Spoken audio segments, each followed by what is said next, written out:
అందరికీ నమస్కారం.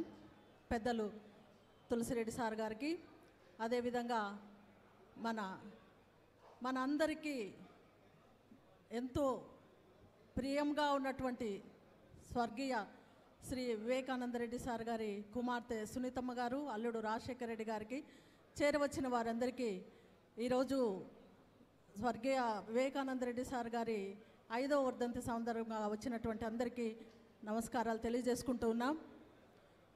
ఈ సమయము అందరూ తెలిసిందే.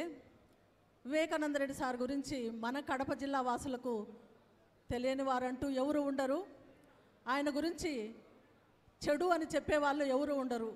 మృదు స్వభావి, అందరినీ ఎంతో సౌమ్యంగా, తన అంత ఉన్నత స్థితిలో ఉన్నా కూడా సామాన్యుల్లాగా అందరినీ దగ్గర తీసుకొని ప్రతి ఒక్కరి విషయాల్లో తానే ముందుండి, ఒకరు ఒక సమస్య వచ్చింది అంటే ఆ పేపర్ పట్టుకొని ఆఫీసుల చుట్టూ ఆయనే తిరిగి అందరికీ సహాయం చేస్తున్నటువంటి గొప్ప నాయకుడు, మనకు ప్రియతమ నాయకుడు అయినటువంటి స్వర్గీయ రాజశేఖర రెడ్డి గారు 2 సార్లు ముఖ్యమంత్రిగా మన రాష్ట్రానికి ఎంతో మేలు చేసినటువంటి రాజశేఖర రెడ్డి గారి వాళ్ళ యొక్క సోదరుడు. చరిత్రలో రామలక్ష్మణులు ఏ విధంగా ఉంటారో మనకు తెలియదు, కానీ రాముడికి తగినటువంటి తమ్ముడిగా, లక్ష్మణుడిగా వివేకానంద రెడ్డి గారు ఇక్కడ ఉండడం మనందరికీ తెలిసిందే. కానీ ఎంత బాధాకరమైన విషయం అంటే, దేవుడు ఆయుష్ పెట్టిన దానికంటే ముందు కొందరు రాక్షసులు తమ స్వార్థం కోసం ఆయనను పొట్టడు పెట్టుకోవడం అనేది అందరి మనసులను కలిచివేస్తూ ఉంది. అది సరైనది కాదు. ఎన్నిసార్లు ఒక తల్లి, ఒక భార్య 5 సంవత్సరాల నుంచి వారు ఎంతో ఆవేదన పొందుతూ ఉన్నారు. కనీసం ఎఫ్ఐఆర్ దాన్ని ఫైల్ చేయడానికి 120 రోజులు పడుతుందా? ఒక సామాన్యుడికైతే ఇమీడియట్గా చేస్తారే, ఒక ముఖ్యమంత్రిగా ఉన్నటువంటి వారి చిన్నాన్న విషయంలో చనిపోతే ఎఫ్ఐఆర్ కావడానికి 120 రోజులు పడతాయా? ఒక బిడ్డ ఏ విధంగా బాధపడుతుంది, మా కుటుంబంలో ఉండే ఈ బిడ్డ ఏ విధంగా బాధపడుతుందని ప్రజలందరూ బాధపడుతూ ఉంటే, సొంత వారైనటువంటి వారు కూడా న్యాయం చేయకుండా ఈ రకంగా చేయడం అందరికీ మనసును కలిసివేస్తూ ఉంది. కాబట్టి సారు గురించి మనందరము మాట్లాడుకున్న తరగదది. దేవుని కృప వల్ల ఆయన దేవుని సన్నిధిలోనే ఉంటాడని నేను నమ్ముతూ ఉన్నా. కానీ మనందరం చేయాల్సిన బాధ్యత ఒకటి ఉంది. కోర్టులు వ్యతిరేకించినా, ఎవరు వ్యతిరేకించినా, ప్రజలు అనుకుంటే చేయలేనిది ఏమీ లేదు. కాబట్టి ఒక తల్లిగా, ఒక భార్యగా వారు మన ముందు ఉన్నప్పుడు వారికి కావాల్సినటువంటి ఏ రకంగా సహాయం చేసి వాళ్ళని నిలబెట్టుకోవాలో అనేది ప్రతి ఒక్కరూ ఆలోచన చేసి భవిష్యత్తులో ఏం చేయాలనేది మనమందరము వారికి కావాల్సినది చేసి వారికి సహకారంగా ఉండి మన ప్రియతమ నాయకుడైన స్వర్గీయ వివేకానంద రెడ్డి గారి రుణం తీర్చుకోవాలని మీ అందరికీ తెలియజేసుకుంటూ ఈ అవకాశం ఇచ్చినందుకు అందరికీ మనస్ఫూర్తిగా ధన్యవాదాలు తెలియజేసుకుంటా. Thank you one and all. ఇప్పుడు టీడీపీ నాయకులు సురేష్ నాయుడు గారిని సందేశం ఇవ్వాల్సిందిగా కోరుతున్నాను. సురేష్ నాయుడు గారు.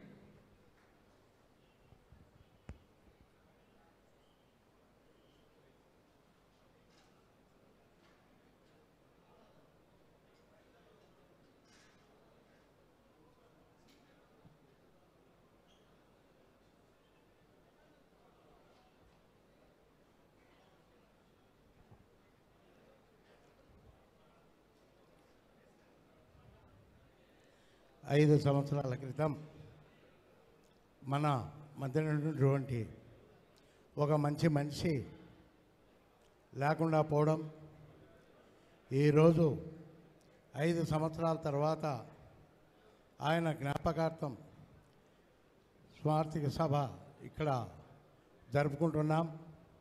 మమ్మల్ని ఆహ్వానించిన వివేకానంద రెడ్డి కుటుంబ సభ్యులకు ముందుగా ప్రత్యేక ధన్యవాదాలు తెలియజేసుకుంటున్నాను. వివేకానంద రెడ్డి అన్న గారు, మేము ఒక పార్టీలో ఉన్నా, తను కాంగ్రెస్ పార్టీలో ఉన్నా, కానీ ఎక్కడ కనబడినా అందరూ బాగుండారా అని పలకరించే వ్యక్తి, ఎంతో కలుబోతుగా మాట్లాడే వ్యక్తి. కానీ అతని హత్య మటుకు చాలా విచిత్రంగా జరిగింది. ఎందుకంటే ఒక క్రిమినల్ మైండ్ ఉన్న వ్యక్తి ఎంతో దూరాలోచనతో వివేకానంద రెడ్డి అన్న గారిని హత్య చేయడం జరిగింది.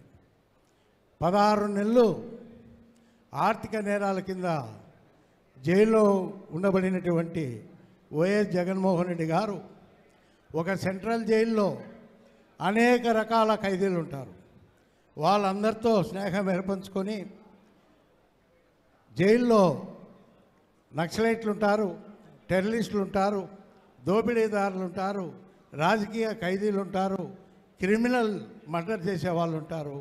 ముఖ్యంగా బీహారు ఈ చెట్టి గ్యాంగ్ అనేది వాళ్ళు ఒక వృత్తి పెట్టుకొని ఇతర రాష్ట్రాలకు పోయి ఆర్థిక నేరాల కోసం, డబ్బు కోసము వాళ్ళు వెనుక ముందు చూడకుండా రెక్కి నిర్వహించి రాత్రిళ్ళ పూట మర్డర్స్ చేసి ఉండేది దోచుకోపోవడము జరుగుతుంది.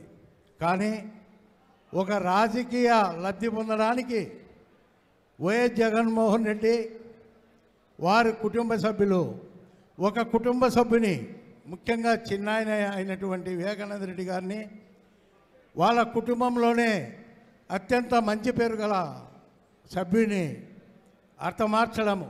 ఎందుకంటే జైల్లో అందరి ఖైదీలను కలిసి అక్కడ ఏ విధంగా చేస్తే బాగుంటుంది, ఒక్కొక్కరు చరిత్ర అక్కడ జైల్లో ఉంటుంది.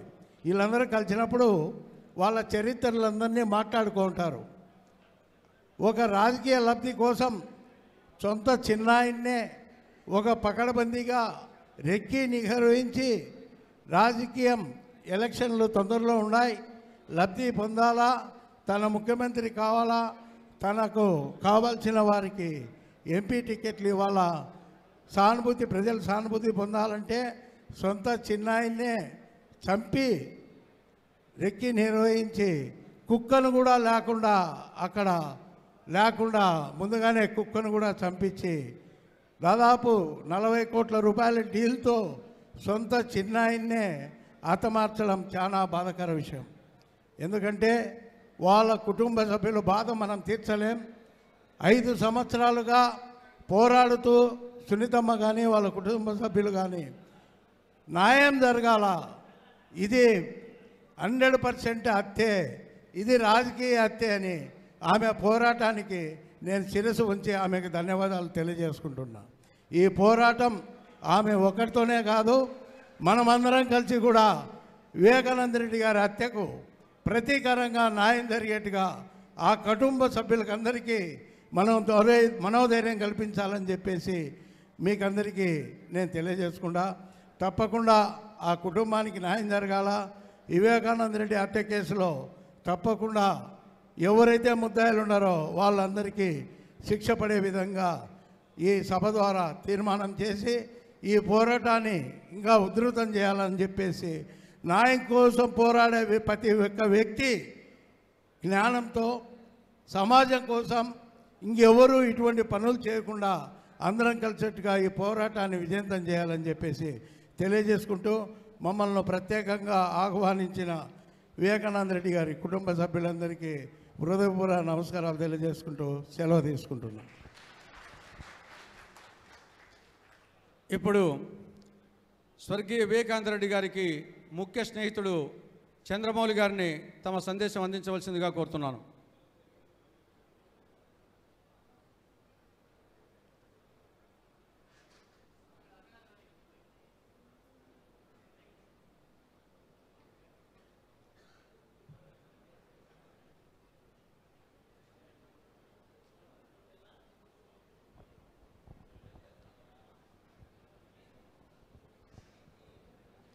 అందరికీ నమస్కారం. సభా నిర్వాహకులు తులసిరెడ్డి గారికి, ఇక్కడికి చేసిన నా ప్రియమిత్రుడు వివేకానంద రెడ్డి అభిమానులందరికీ నా మనస్ఫూర్తిగా కృతజ్ఞతలు. ఈరోజు వివేకానంద రెడ్డి 5వ స్మారకోత్సవం నాడు నాకు రావడం కొంచెం బాధాకరమైనా కూడా రాగలిగాను. నాకు వివేకానంద రెడ్డి 1970 నుంచి తెలుసు. నేను అతను నాకన్నా 2000 పెద్దవాళ్ళైనా నేను అతను ఏజీబీ చదివాడు, నేను ఎంఏ బిఏ చదివాను తిరుపతిలో. కానీ నాకు 70 జూలై నుంచి అతను నాకు ముఖ్యమైన స్నేహితుడు. మాది ఎప్పుడు కంటిన్యూటీ ఆఫ్ ఫ్రెండ్షిప్ ఉండేది ఈ 54 ఇయర్స్ నుంచి. Is a very rare person in public life. నాకు ఈ హెస్ బీన్ మా ఇద్దరికి ఎప్పుడు కనెక్టివిటీ ఉండేది. ఆయన చాలా ప్రోగ్రెసివ్ లీడర్.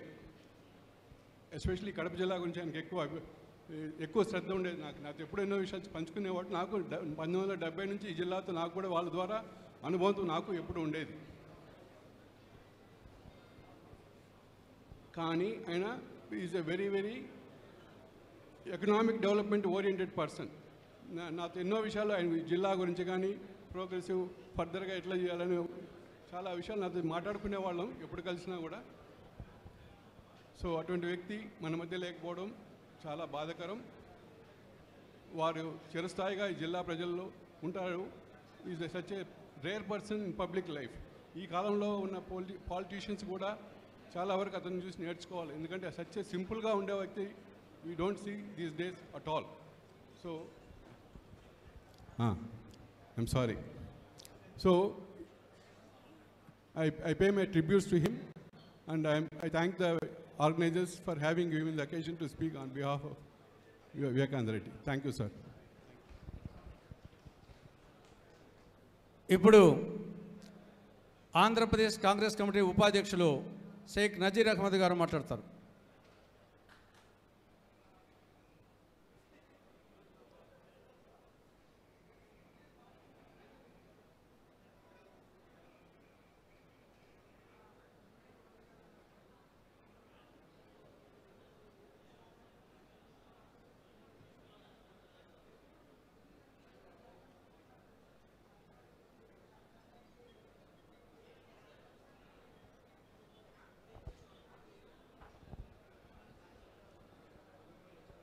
సభ అధ్యక్షులు,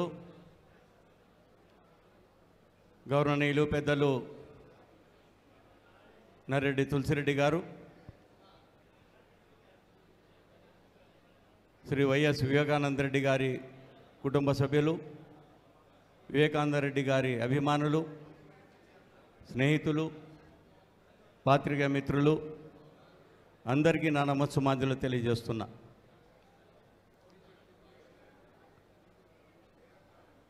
మృదు స్వభావి, అందరివాడు, అలుపెరిగిని పోరాటం చేసేవాడు, కాంగ్రెస్ పార్టీలో ప్రతి కార్యకర్తకు నేనున్నానని భరోసా ఇచ్చినవాడు స్వర్గీయ వైఎస్ వివేకానంద రెడ్డి గారు. వైఎస్ వివేకానంద రెడ్డి గారు, ఆయనతో నాకుండే పరిచయం ముందుగా ఒకసారి నేను జ్ఞప్తికి తెచ్చుకుంటున్నాను. మంగంపేట గ్రే వెరైటీస్కు సంబంధించి అక్కడ మాకు వైఎస్ రాజారెడ్డి గారు, వైఎస్ రాజశేఖర రెడ్డి గారు, వారితో పాటు వైఎస్ వివేకానంద రెడ్డి గారితో మనకు దగ్గరి సంబంధాలు ఉన్నాయి. ఒకసారి వైఎస్ వివేకానంద రెడ్డి గారు బీఎస్సీ అగ్రికల్చర్ పూర్తి చేసుకున్న తర్వాత మొదటిసారిగా ఆయన నేను చూసినప్పుడు ఆయన T shirt, jeans pant, action shoes అవి వేసుకొని ఆయన చకచకా నడుస్తూ నేను వైఎస్ రాజశేఖర రెడ్డి సార్ కూర్చొని మాట్లాడేటప్పుడు అక్కడి నుంచి పోతుంటే వైఎస్ రాజశేఖర రెడ్డి గారు వివేకం అని పిలుస్తూనే దగ్గరికి వచ్చి చేతులు కట్టుకొని అన్న ముందర తల వంచుకొని నిలబడ్డాం నేను చూశాను. ఆ రోజు రాజశేఖర రెడ్డి గారు నాకు వైఎస్ వివేకానంద రెడ్డి గారిని పరిచయం చేయడం జరిగింది. ఆ తర్వాత వివేకం, నజీర్ గారికి మైన్స్ ప్రాబ్లం ఒకటి ఉంది, వాళ్ళ మైన్స్లో కొంతమంది రౌడిజం చేస్తున్నారు, ఆ మైన్ కబ్జా చేస్తున్నారు, ఆ విషయంలో కొంచెం సహాయం చేయి నజీర్ గారికి అని అంటే సరే అని తల ఊపి, నోటి నుంచి ఒక్క మాట కూడా రాలేదు, సరే అని తల ఊపి పక్కకు వచ్చేశారు. నన్ను పిలిచారు, అన్నా నజీర్ అన్న ఏదో ప్రాబ్లం అన్నారు చెప్పండి అని. ఇట్లా పరిస్థితి ఉందని చెప్తే మీరు జీప్ ఎక్కండి అన్నారు. నేనేం చెప్పాను, అన్నా అక్కడ చాలామంది ఉన్నారు, రౌడీలు ఉన్నారు, మనం పోతే ఎట్లా అని అంటే నేను కొట్లాటకు పోవడం లేదు, నేను మాట్లాడేదానికి పోతున్నాను, మీరు జీప్ ఎక్కండి, నేను ఉన్నాను కదా అని చెప్పి నన్ను జీప్ ఎక్కించుకొని తీసుకుని పోవడం జరిగింది. మరి అక్కడికి పోయిన తర్వాత ఎవరు వస్తున్నారు అని తెలుసుకున్న అక్కడ ఉండే కొంతమంది రౌడీలు, అక్కడ ఉండే దౌర్జన్యం చేసేవారు అక్కడి నుంచి పారిపోయినారు. నేను ఆ సీన్ ఇప్పటికి కూడా మర్చిపోలేను. అక్కడ పోయిన తర్వాత YS Rajareddy, YS Rajasekhara Reddy support ఉంది వీళ్లకు, వీరు ఎవరైనా ఈ మైన్స్ దగ్గరికి వస్తే బాగుండదని చెప్పి అక్కడ ఉండే వాచ్మెన్కి ఒక మాట చెప్పి అక్కడి నుంచి పక్కకు వెళ్ళిపోవడం జరిగింది. మేము అక్కడి నుంచి రావడం జరిగింది. అది ఆయనతో ఉండే పరిచయం. ఇంకా నెక్స్ట్ మనం చూస్తున్నాం, కడపలో వైఎస్ రాజశేఖర రెడ్డి గారు ఆయన ఎమ్మెల్యేగా ఉన్నా, ఆయన మంత్రిగా ఉన్నా, ఆయన ఎంపీగా ఉన్నా, ఆయన ఆఖరుకు ముఖ్యమంత్రి అయినా కూడా కడపలో ఉండే సమస్యల మీద ఎవరు వచ్చినా కూడా కడప జిల్లా నుంచి గెస్ట్ హౌస్ దగ్గరికి వచ్చినప్పుడు ప్రతి సోమవారం వైఎస్ వివేకానంద రెడ్డి గారు గెస్ట్ హౌస్ దగ్గరికి వచ్చి అక్కడ ఎవరెవరు వచ్చి ఉన్నారో బాధితులు వాళ్ళ సమస్యలను తీసుకొని ఏ ఆఫీసులకు వెళ్ళాలి, కలెక్టర్ ఆఫీసా, ఇంకొకటి ఆఫీసా, ఎక్కడని చెప్పి వెళ్ళి అక్కడ వెంబడి తీసుకుని కారులో ఎక్కించుకొని వాళ్ళని తీసుకుపోయి అక్కడ సమస్యలను పరిష్కరించి అధికారులకు సంస్కరించి చేసిన గొప్పదనము ఈరోజు కూడా కడప జిల్లా ప్రజలు ఎవరు కూడా మర్చిపోలేరు. మరి అటువంటి వ్యక్తి మేము చూసాం.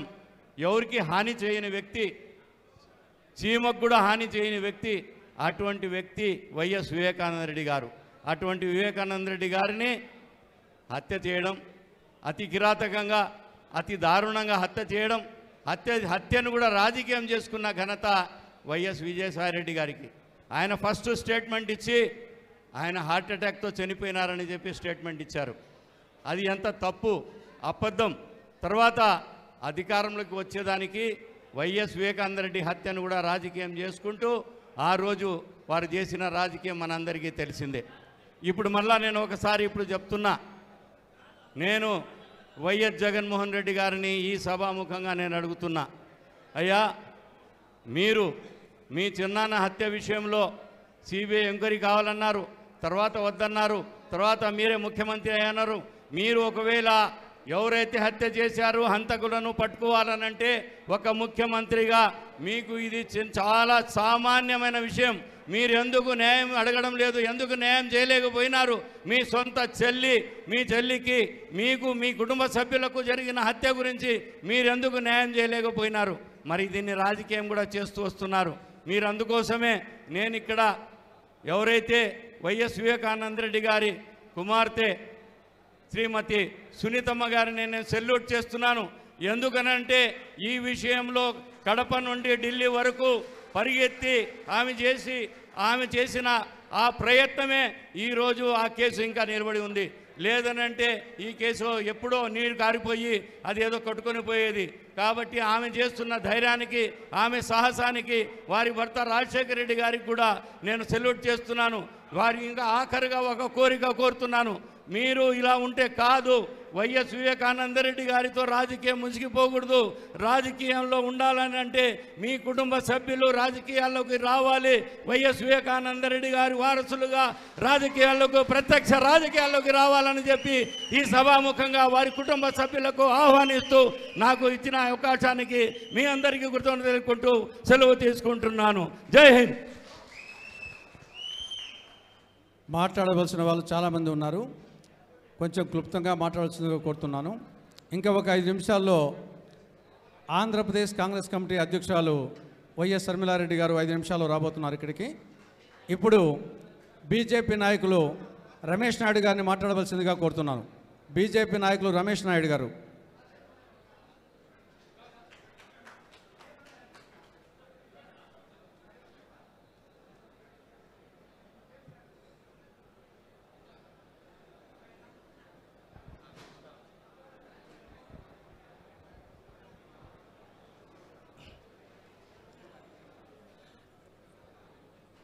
ఈరోజు నేను ఒక టీవీ డిబేట్లో పార్టిసిపేట్ చేయడం జరిగింది. కానీ నాకు ఆ ప్రారంభ ఉపన్యాసంలో, ఆ చర్చలో పెద్దలు స్వర్గీయ వివేకానంద రెడ్డి గారి యొక్క ప్రయాణం నాకు గుర్తొచ్చింది. ఆ చర్చలో వారి గురించి మాట్లాడాను. మాట్లాడేటప్పుడు అనేక విషయాలు నాకు హృదయాన్ని కదిలించాయి. ముఖ్యంగా అధ్యక్షత వహిస్తున్నటువంటి తులసిరెడ్డి గారు ఎవరైతే ఉన్నారో ఆయన కానీ, తులసిరెడ్డి గారితో పాటు వివేకానందరెడ్డి గారు వారి యొక్క సొంత ఊరు, సొంత ఇల్లు పులివెందుల్లో ఉంటే రెండో ఇల్లు మన వెంకటాద్రి ట్రైన్లో ఉండేది. ప్రతిరోజు వెంకటాద్రిలో నేను ప్రయాణం చేసేటువంటి సమయంలో తప్పనిసరిగా తులసిరెడ్డి సారు, వివేకానంద రెడ్డి సారు తప్పనిసరిగా ఆ ట్రైన్లో ఉండేవారు. నాకు అనిపించేది వీరిద్దరి తరువాత ఈ నెక్స్ట్ జనరేషన్కి సంబంధించి ఎక్కువ ప్రయాణం చేసేటువంటి వ్యక్తిగా నేనేనేమో అని మనసులో అనుకునేవాడిని. తులసిరెడ్డి సార్ కారణంగా నాకున్నటువంటి చిన్నప్పటి నుంచి, నేను విద్యార్థి నాయకుడిగా ఉన్నప్పటి నుంచి కూడా తులసిరెడ్డి గారు నన్ను చాలా ప్రేమగా చూసేవాడు. అదే ప్రేమతోటి వివేకానంద రెడ్డి గారిని కూడా వెంకటాద్రి ట్రైన్లో నాకు పరిచయం చేసిన తర్వాత ఎప్పుడు ఆ వెంకటాద్రిలో కలిసిన ఎంతో ఆప్యాయంగా, రాజకీయాలకు అతీతంగా మన జిల్లా వాడు, నెక్స్ట్ జనరేషన్కి సంబంధించినటువంటి వ్యక్తులు, సిద్ధాంత రాజకీయాలతో ముందుకు పోతున్నటువంటి మీలాంటి వాళ్ళందరినీ కూడా పార్టీలకు అతీతంగా మేము ప్రోత్సహించాలి తమ్ముడు అని చెప్పి ఎప్పుడు ఆయన అన్నటువంటి మాటలు ఏవైతే ఉన్నాయో అవి నా హృదయాన్ని ఈరోజు కదిలించాయి. నిజంగా వారికి అలాంటి వ్యక్తులు అజాత శత్రువు, మానవత్వం పరిమళించేటువంటి వ్యక్తి, మృదు స్వభావి, అలాంటి వ్యక్తులు మన మధ్యలో లేకపోవడం దురదృష్టం. అలాంటి వ్యక్తి మన జిల్లాలో పుట్టడం మనందరి యొక్క అదృష్టం. సో ఈ సందర్భంగా అక్కగారు చేస్తున్నటువంటి పోరాటం ఏదైతే ఉందో ఈ జనరేషన్ యువతకంతా కూడా ఒక ఐకాన్, పొలిటికల్ ఐకాన్గా సునీత గారు నిలబడ్డారు. వారి యొక్క పోరాటానికి అందరి యొక్క సహకారం ప్రత్యక్షంగా పరోక్షంగా ఉంటుందని చెప్పి ఆశిస్తూ ఈ అవకాశం ఇచ్చినటువంటి మీ అందరికీ కూడా ధన్యవాదాలు. మరొకసారి వారికి అంజలి ఘటిస్తున్నాను.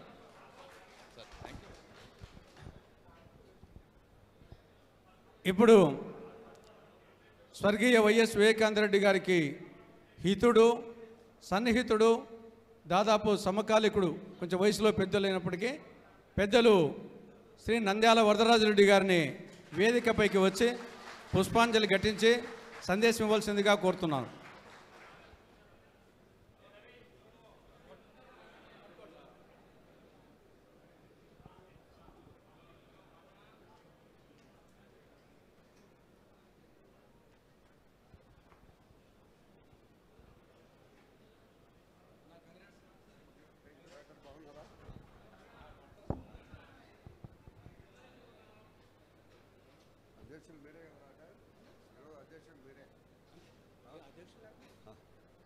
అధ్యక్షుల వారు, స్వర్గీయ వివేకానంద రెడ్డి గారు 5వ వర్ధంతి సందర్భంగా ఇక్కడికి హాజరైన సోదరులు, సోదరిమణులు అందరికీ కూడా హృదయపూర్వక ధన్యవాదాలు తెలియజేస్తున్నాం.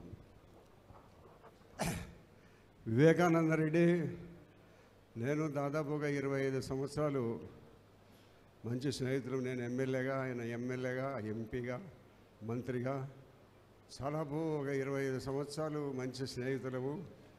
జిల్లాలో అందరికంటే మేము ఇద్దరము ఎక్కువగా సన్నిహితంగా ఉండేవాళ్ళము, ఎప్పుడు తరచుగా మాట్లాడుకునేటంటే వాళ్ళం. అటువంటి మంచి మిత్రుడు కోల్పోయినందుకు ఆ జరిగిన సందర్భంగా చాలా దుఃఖపడడం జరిగింది, చాలా బాధపడడం కూడా జరిగింది. వివేకానంద అనే వ్యక్తి ఎంత మంచివాడో మీకందరికీ నేను చెప్పాల్సినంత అవసరం లేదు. చాలా సౌమ్యుడు, మితవాది. ఎవరినైనా కానీ ఒక కానిస్టేబుల్ని కూడా సార్ అని పిలుస్తాడు.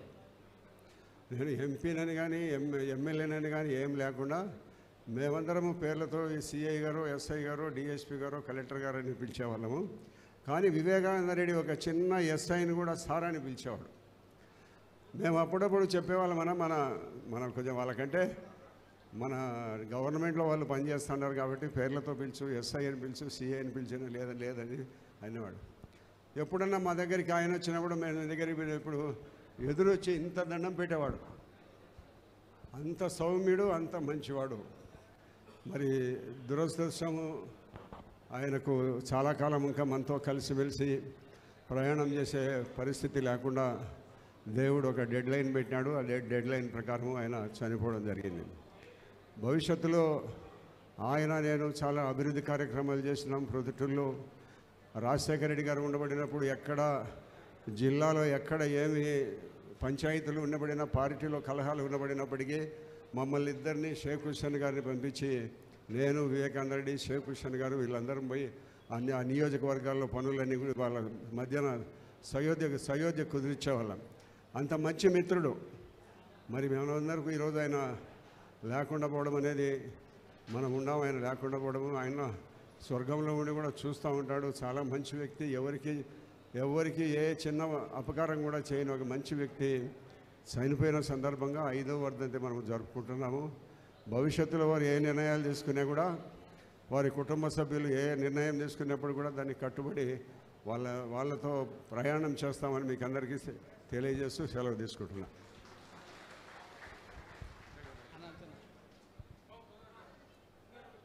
ఇప్పుడు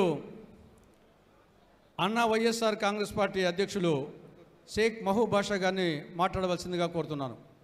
మహబూబ్ బాషా గారు దగ్గరలో ఉన్నారా? రండి.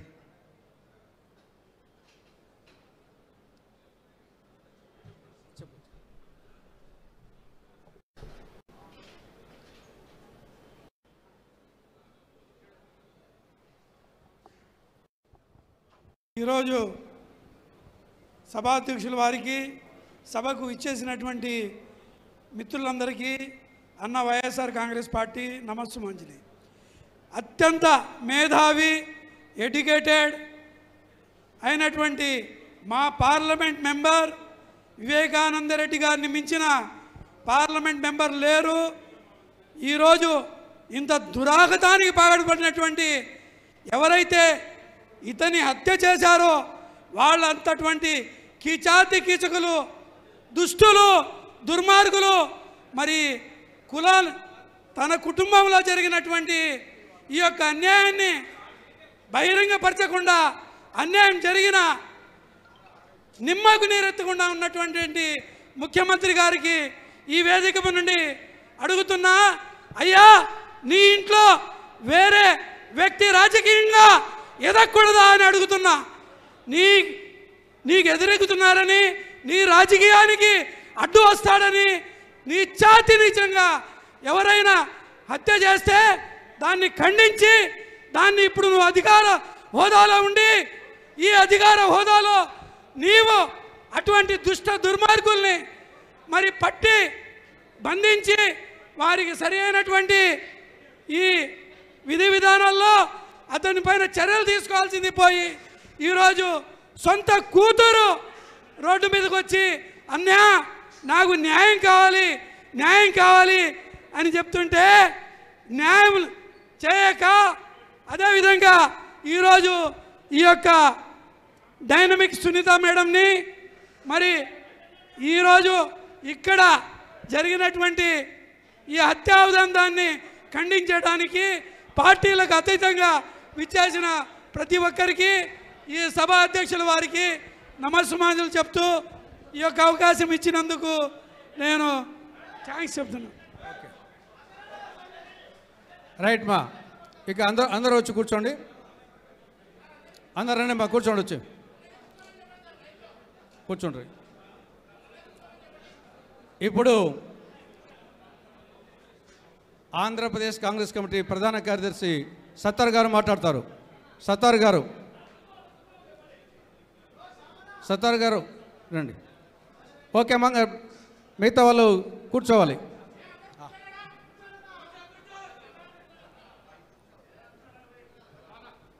వక్తలు చాలామంది ఉన్నారు, క్లుప్తంగా మాట్లాడవలసిందిగా కోరుతున్నాను.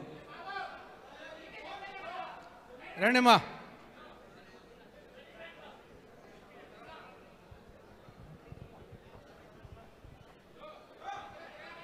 అందరికీ నమస్కారం.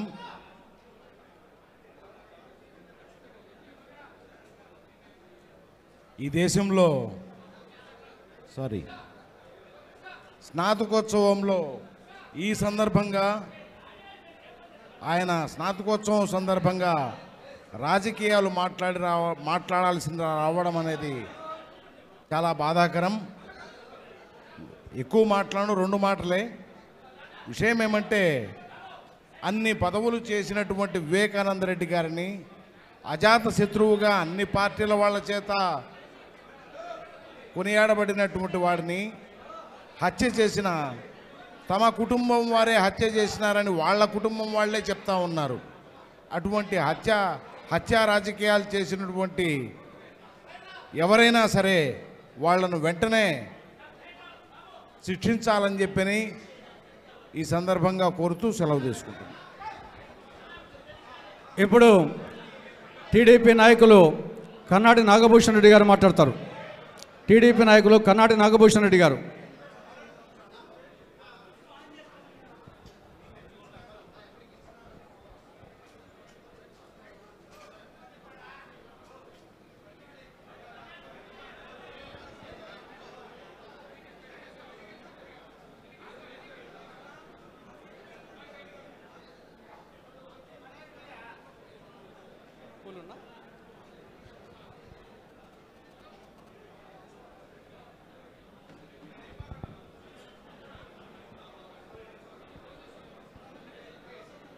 ఈ ఆత్మీయ సమావేశానికి ఇచ్చేసినటువంటి సోదరులకందరికీ మనస్ఫూర్తిగా శిరస్సు వంచి నమస్కరిస్తున్నాను.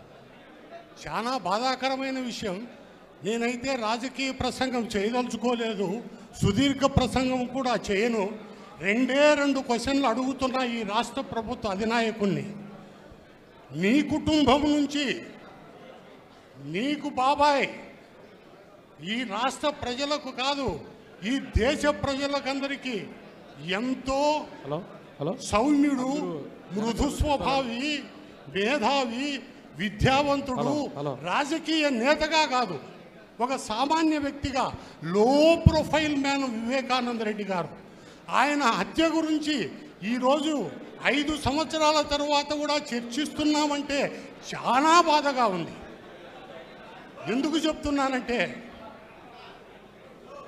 ఒక సామాన్య మానవుని హత్య జరిగితే దాదాపు వారము రోజుల్లోనే ఎఫ్ఐఆర్ ఫైల్ అయ్యి కేసు నమోదు చేసేటటువంటి ఈ రాజ్యాంగంలో 5 సంవత్సరాల తరువాత కూడా ఈ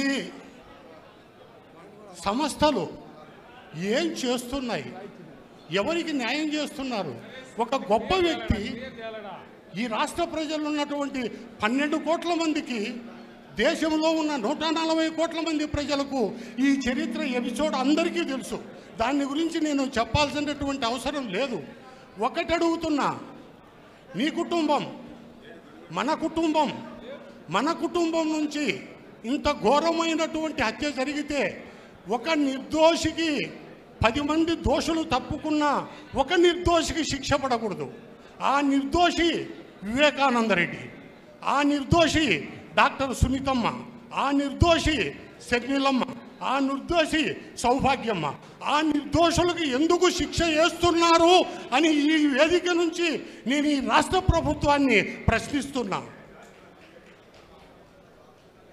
జాతస్య మరణం ధ్రువం. సాధారణ మరణం అయితే ఎవరైనా దాన్ని తప్పించలేము.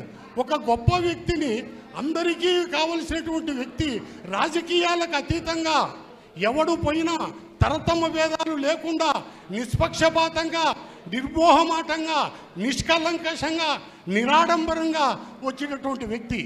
నాకు వివేకానంద రెడ్డి గారు 1984 నుంచి నాకు చాలా సన్నిహితుడు. నేను ఆయన సమితి ప్రెసిడెంట్గా ఉన్నప్పటి నుంచి ఆయనను చూశాను. నేను ఆయనతో ఎన్నో మాటలు మెలిగా. కడపకు వస్తే ఖచ్చితంగా నా ఇంటికి వచ్చి భోంచేసిపోయేటటువంటి మనస్తత్వం ఉన్నవాడు. Parties irrespective of the parties, A party అని కాదు, ఆయనకు కావాల్సింది న్యాయం, మనకు కావాల్సింది కూడా న్యాయమే. ఈ రకంగా నేను ఇప్పుడు ఈ ప్రశ్నిస్తున్న నిర్దోషులకు ఎందుకు శిక్ష వేశారు? ఆ నిర్దోషులు ఈ కుటుంబంలో ఉన్నటువంటి 4 మహిళలు, ఆ మహిళలు పడుతున్నటువంటి పోరాటం వాళ్లకు వేణుల్లా కొనియాడుతూ, చేతులు మోడ్చి నమస్కరిస్తూ, సంపూర్ణమైనటువంటి మా మద్దతు. అమ్మా డాక్టర్ సునీతమ్మ గారు, అమ్మా షర్మిలమ్మ గారు, మీ కుటుంబానికి నీతో పాటు నేను మాల వేసుకొని పాదయాత్ర చేసేటప్పుడు కాళ్ళకు చెప్పులు లేకుండా ఇక్కడ పులివెందుల విడుపులపాయ నుంచి మీతో పాటు ప్రయాణం చేసి నడిచాను నేను. ఎందుకు? ఆ కుటుంబానికి బద్దులం. అటువంటి కుటుంబం నుంచి ఒక వ్యక్తి ఈరోజు ముఖ్యమంత్రి మీరు ఎందుకు న్యాయం చేయలేకపోయారు అని ఈ సభావేదిక నుంచి మిమ్మల్ని కోరుతున్నా.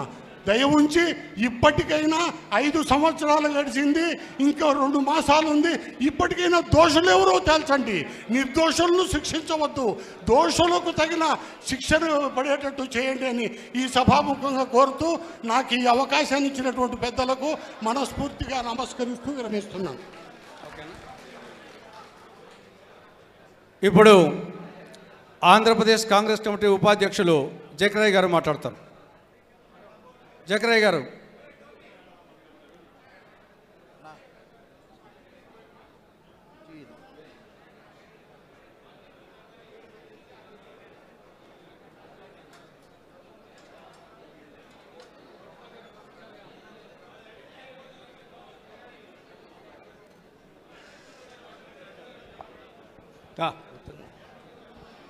అందరికి వచ్చిన మీడియా మిత్రులకు, మా పిసిసి ప్రెసిడెంట్ శర్మిలమ్మ గారికి, సునీతమ్మ గారికి అందరికీ నా కృతజ్ఞతలు తెలుపుకుంటున్నాను. వివేకానంద రెడ్డి సార్ను గురించి చెప్పాలంటే చాలా ఉన్నాయి. 1978లో Rajasekhara sir, Raja Reddy sir, Vivekananda Reddy sir నా మ్యారేజ్ కూడా వాళ్ళే చేసింది 1978. అప్పటి నుండి కూడా నేను వివేకానంద రెడ్డి సార్తో, వాళ్ళతో, రాజశేఖర సార్తో నేను ఉన్నాను. మరి ఆయన ఎంతో మంచి రాజశేఖర రెడ్డి గారి కుటుంబానికి ఆయన ఎంతో మేలు చేశాడు, ఎంతో కష్టపడ్డాడు, ఎన్నో చేశాడు. ఆయన ఆ కుటుంబం కోసం ఎంతో బాధపడి, ఎంతో కష్టపడి అప్పుడప్పుడు నాతో చెప్పేవాడు, మనం అన్నకు చేస్తున్నాం జకరయ్య అని చెప్పి. ఒకసారి ఇద్దరము కోటూరు పోతున్నాం, రాజశేఖర సార్ చనిపోయాడు. అప్పుడు జకరయ్య జగన్మోహన్ రెడ్డి రాజీనామా చేసి సొంత పార్టీ పెట్టడము మంచిదా కాదని అడిగాడు. మంచిది సార్, ఇటువంటి కొడుకు ఎవరికి పుట్టాడు? ఎంతోమంది ముఖ్యమంత్రులు కొడుకులు ఉన్నారు, వారు ఎవరు కూడా పార్టీలు రాలేదు. జగన్మోహన్ రెడ్డి వచ్చాడు, చాలా సంతోషం అయిపోయింది సార్. అదే జకరయ్య 2019లో ఖచ్చితంగా ముఖ్యమంత్రి అవుతాడు అని ఎంతో ఆశపడి ఆయన చాలా కష్టం చేశాడు వివేకానంద సార్ ఆ కుటుంబానికి. అంతేకాకుండా చాలా ఆయన కష్టపడేవాడు. ఒకరోజు నేను నా పని మీద నిమిత్తమై నేను సారు ఇద్దరం కలిసి కలెక్టర్ ఆఫీసుకు పోయాం. అప్పుడు విజయమ్మ గారు, ఆమె తమ్ముడు రవీంద్రనాథ్ రెడ్డి గారు ఇద్దరు అక్కడ కలెక్టర్ కాడికి వచ్చారు. వచ్చినప్పుడు ఆయన ఎంత గౌరవం ఇచ్చాడో, అప్పటికే విజయమ్మ మీద పోటీ చేసి ఉన్నాడు. మరి అంతైనా కూడా ఆమెకు ఎంత గౌరవం ఇచ్చాడు వివేకానంద సారు. మీరు ఎవరైనా నిలబడుకుంటారా? నిలబడుకున్నాడు ఆమె పోయేంత వరకు. అటువంటి క్రమశిక్షణలో వివేకానంద సారు ఎదిగాడు. ఆయన గెలుపు కోసము ఎప్పుడు బాధపడలేదు. రాజశేఖర్ సారు గెలుపు కోసము చాలా బాధపడి పెద్ద 3 అంతస్తులు కూడా ఇండ్లు ఎక్కి ఓటు అడిగిన వ్యక్తి. అయితే వద్దు, మన మధ్యాహ్నం లేడు. అయితే ఆయన కళలు నెరవేరుతాయి. ఎప్పుడైనా పైన దేవుడు ఉన్నాడు అని చెప్తుంటారు. ఖచ్చితంగా దేవుడు ఉన్నాడు, ఖచ్చితంగా బయటపడుతుంది. ఆయనను ఎవరు ఇబ్బంది పెట్టారో, ఎవరు ఆయనకు మరణానికి మనుషులు అయ్యారో వాళ్ళని ఖచ్చితంగా దేవుడు శిక్షిస్తాడని ఈ అవకాశం వచ్చిన అందరికి కృతజ్ఞతలు తెలుపుకుంటున్నాను. ఇప్పుడు వివేకానంద రెడ్డి గారికి సమకాలికుడు, హితుడు, సన్నిహితుడు, మాజీ మంత్రివర్యులు పెద్దలు సి రామచంద్రయ్య గారిని వేదికపైకి వచ్చి పుష్పాంజలి ఘటించి తమ అమూల్యమైన సందేశాన్ని అందించవలసిందిగా కోరుతున్నాను.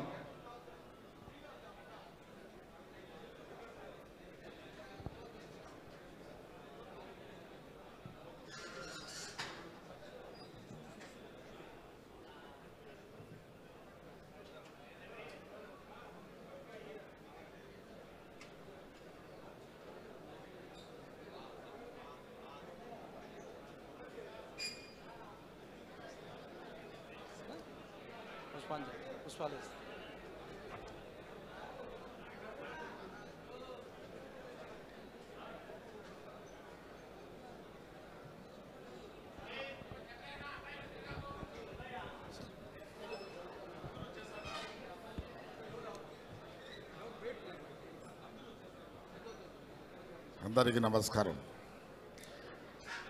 ముఖ్యంగా సౌభాగ్యమ్మ గారికి, షర్మిల గారికి, నమస్కృతం. నాకు పూర్తి ఆరోగ్యం బాగాలేకున్నా కూడా ఎటువంటి పరిస్థితుల్లో ఈ మీటింగ్కి రావాలని నేను తాపత్రపడ్డాను. అల్టిమేట్గా రాగలిగా. అజాత శత్రువు, ఎవరికి హాని చేయాలనేటువంటి తలంపు ఉండేవాడు కదా రాజకీయాల్లో తప్ప. ఓసారి అసెంబ్లీలో రాజశేఖర రెడ్డి గారు అన్నారు, ఒక అలిగేషన్ వస్తే వివేక పైన, మా తమ్ముడికి మా నాన్న మంచి పేరు పెట్టాడు, సూటబుల్ నేమ్ వాడికి, వాడు నిజంగా వివేకానందుడు అన్నాడు. అప్పుడు అందరూ సంతోషించారు. చాలా గర్వంగా చెప్పుకున్నాడు రాజశేఖర రెడ్డి ఆ దినం. అటువంటి వివేకానంద రెడ్డికి ఇటువంటి పరిస్థితి వచ్చిందంటేనే నాకు చాలా బాధ కలిగింది. నాకు పొద్దున్నే ఫోన్ వచ్చింది ఆ దినం. హార్ట్ అటాక్ అంటే నేను కూడా నమ్మా, ఎందుకంటే అంత హెల్తీగా ఉన్నాడు ఏమి అనుకున్నా. తర్వాత చూస్తే డిఫరెంట్ స్టోరీస్ వచ్చాయి. కానీ ఒకటేమంటే దౌర్భాగ్యము, ఎవరైతే దాని నిజాన్ని బయట పెట్టాలని డిమాండ్ చేశారో వాళ్ళే ఆ నిజాన్ని కప్పిపించే ప్రయత్నాలు చేస్తున్నారు.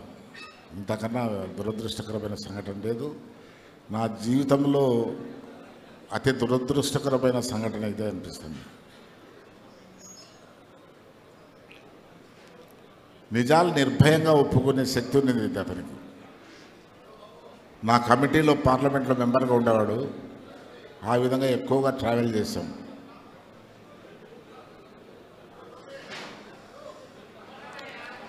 చాలా గర్వంగా చెప్పుకునేవాడు, ఇతడు మా జిల్లా.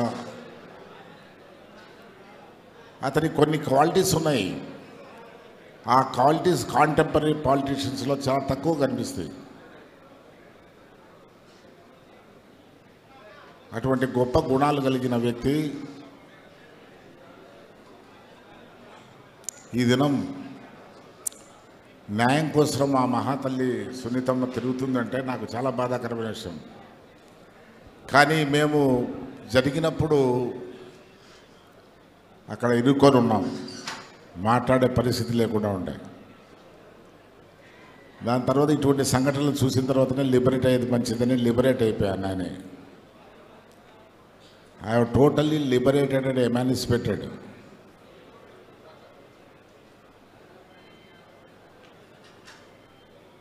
అయితే డాక్టర్ సునీతమ్మ గారికి నేను ఒకటి చెప్తున్నా,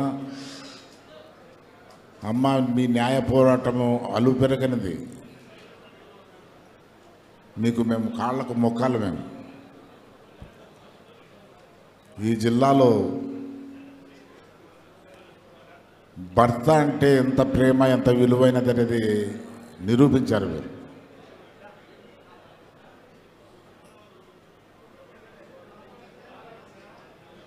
ఇతనికి నిజమైన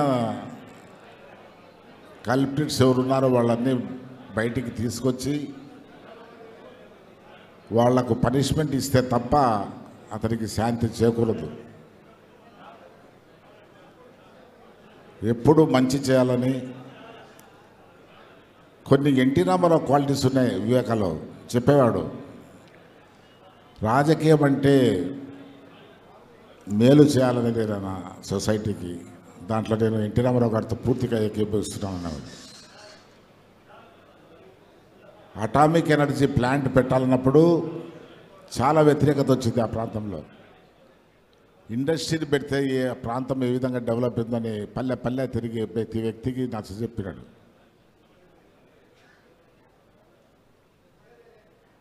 వ్యక్తిగతంగా ఎన్నో ఉంటాయి, అవన్నీ మనం మాట్లాడుకోవడానికి సమయం కాదు ఇది.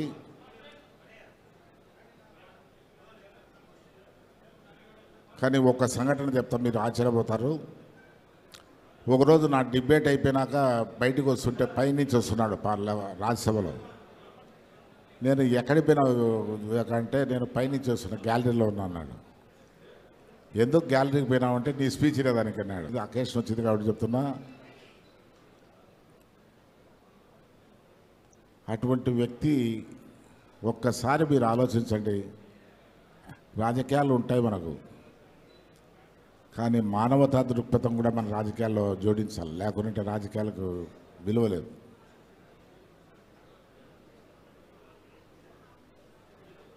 అందువల్ల నిర్భయంగా చెప్తున్నారు సునీలమ్మ గారు కానీ వాళ్ళు, కల్ప్రిట్స్ను they should be brought to book అని నిర్భయంగా మాట్లాడుతున్నారు వాళ్ళు. అందువల్ల ఈ కార్యక్రమము నిర్విఘ్నంగా కొనసాగాల. ఇది కొనసాగడానికి ప్రభుత్వం మారే పరిస్థితి కూడా వస్తున్నది. లేకుంటే అంతకుముందు అపోజిషన్ లీడర్గా ఉన్నప్పుడు వాళ్ళ ఇంట్లో నేను మీడియా వాళ్ళు వస్తే డిమాండ్ చేసేది నేను విన్నా చెవులారా, సిబిఐ ఎంక్వైరీ కావాలని చెప్పింది జగన్మోహన్ రెడ్డి గారు. తర్వాత ఆయన రాశాడు అవసరం లేదని. ఏ విధంగా డిఫెండ్ చేసుకుంటారో అర్థం కాదు, కానీ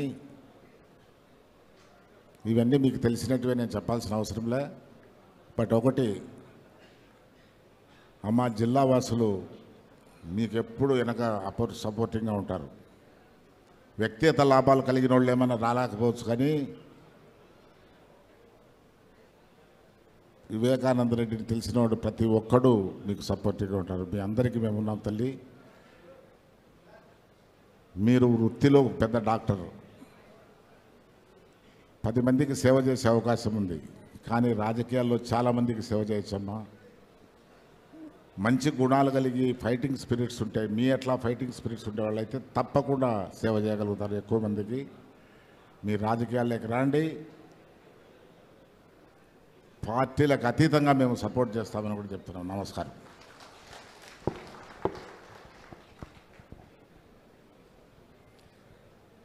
ఇప్పుడు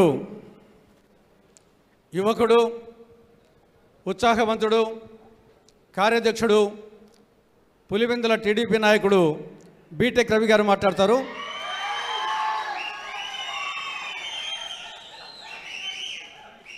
తర్వాత శర్మిలమ్మ గారు మాట్లాడతారు.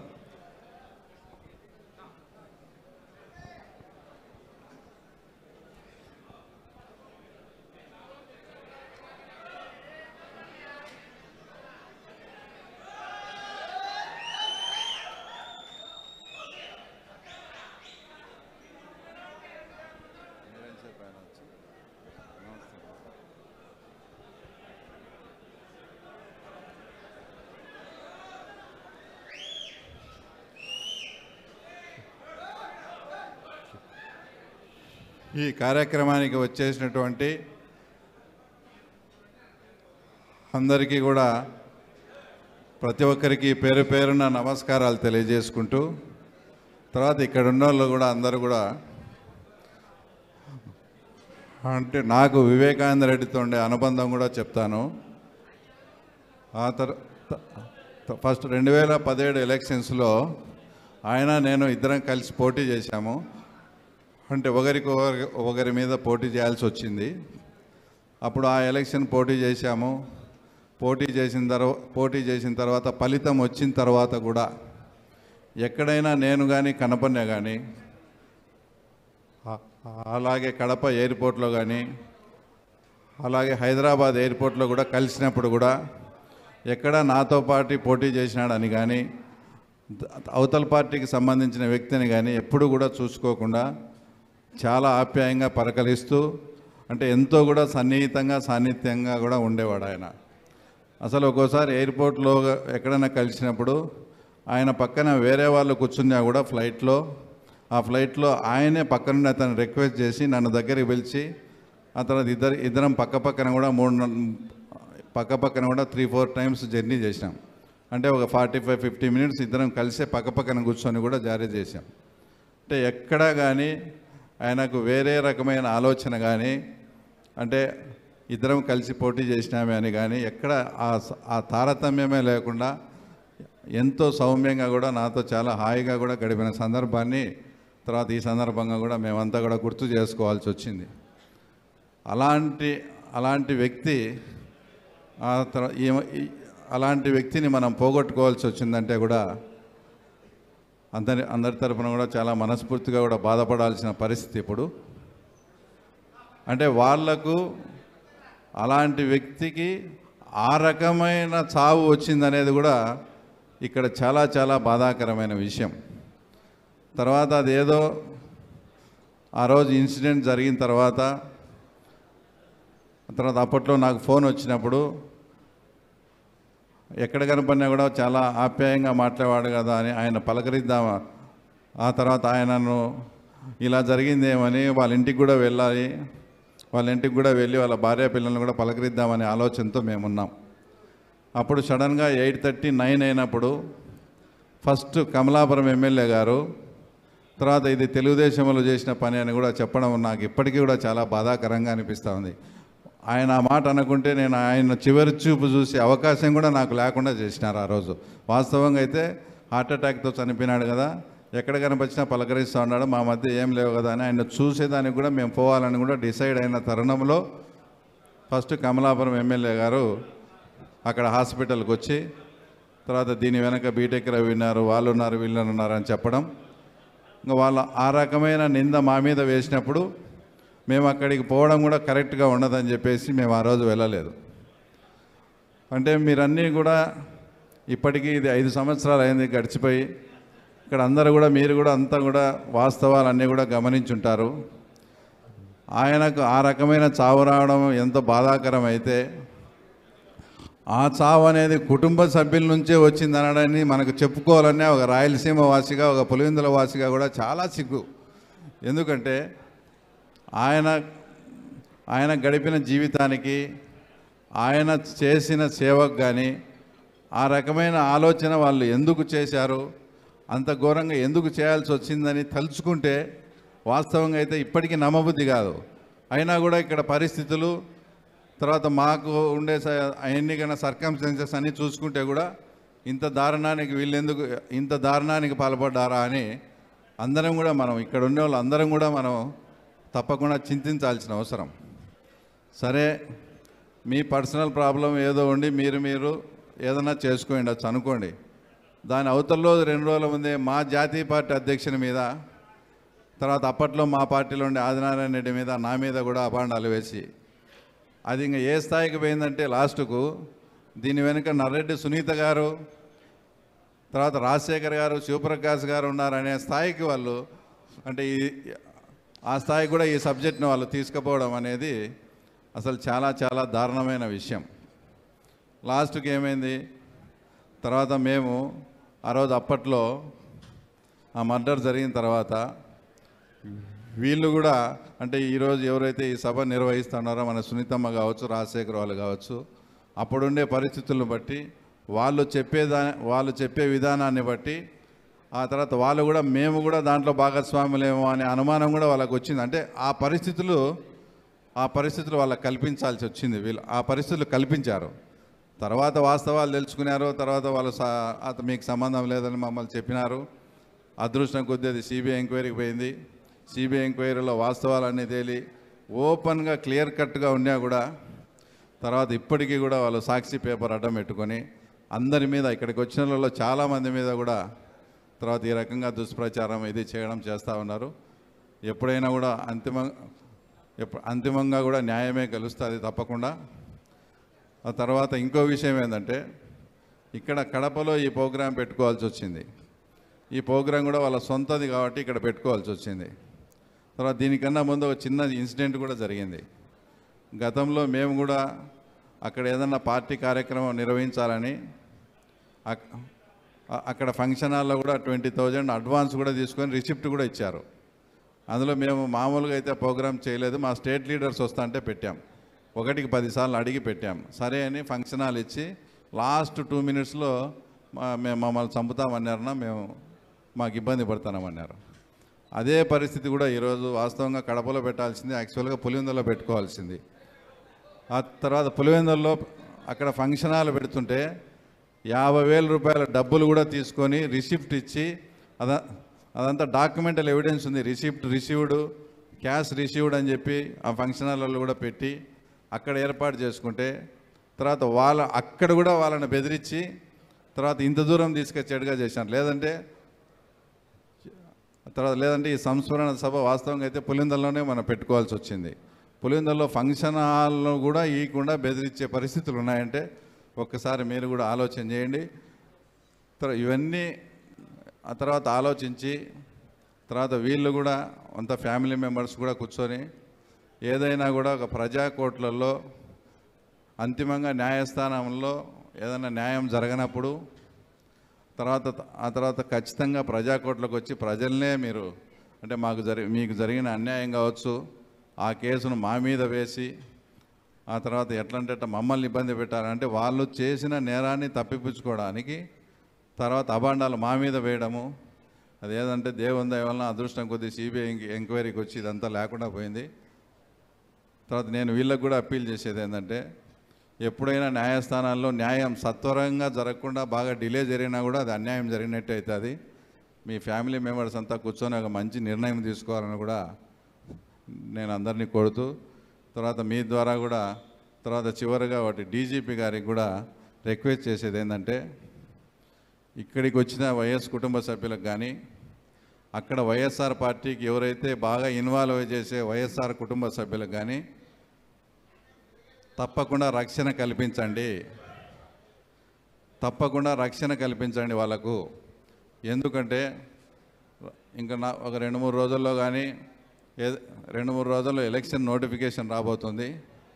గతంలో 5 ఏళ్ల కిందట జరిగినట్లుగానే అది సానుభూతి కోసం కావచ్చు, అది కక్ష కోసం కావచ్చు, ఇంకా వేరే ఇతరత్ర ఏ కారణమైనా కానీ ఇంకొక ప్రమాదం జరగకుండా వాళ్ళ కుటుంబ సభ్యులకు ఎవరికి కూడా వాళ్ళ కుటుంబ సభ్యులకు ప్రమాదం జరిగితే అది మళ్ళీ ఆటోమేటిక్గా మా మీదకి వస్తుంది. కాబట్టి తప్పకుండా డీజీపీ కానీ కొడతానా అక్కడ వైఎస్ఆర్ పార్టీకి యాక్టివ్గా పనిచేసే వైఎస్ కుటుంబ సభ్యులకు కానీ ఈ కార్యక్రమానికి వచ్చిన వైఎస్ కుటుంబ సభ్యులకు కానీ తప్పకుండా రక్షణ కల్పించాలని కూడా మీ ద్వారా డీజీపీ వారిని కోరుకుంటూ ఈ అవకాశం ఇచ్చిన అందరికీ కూడా సెలవు తీసుకుంటున్నాను. Thank you. శర్మిలమ్మ గారు మాట్లాడే ముందు బీజేపీ నాయకులు హితులు సన్నిహితులు వివేకానంద రెడ్డి గారికి శ్రీ ఆదినారాయణ రెడ్డి గారిని మాట్లాడవలసిందిగా కోరుతున్నాను.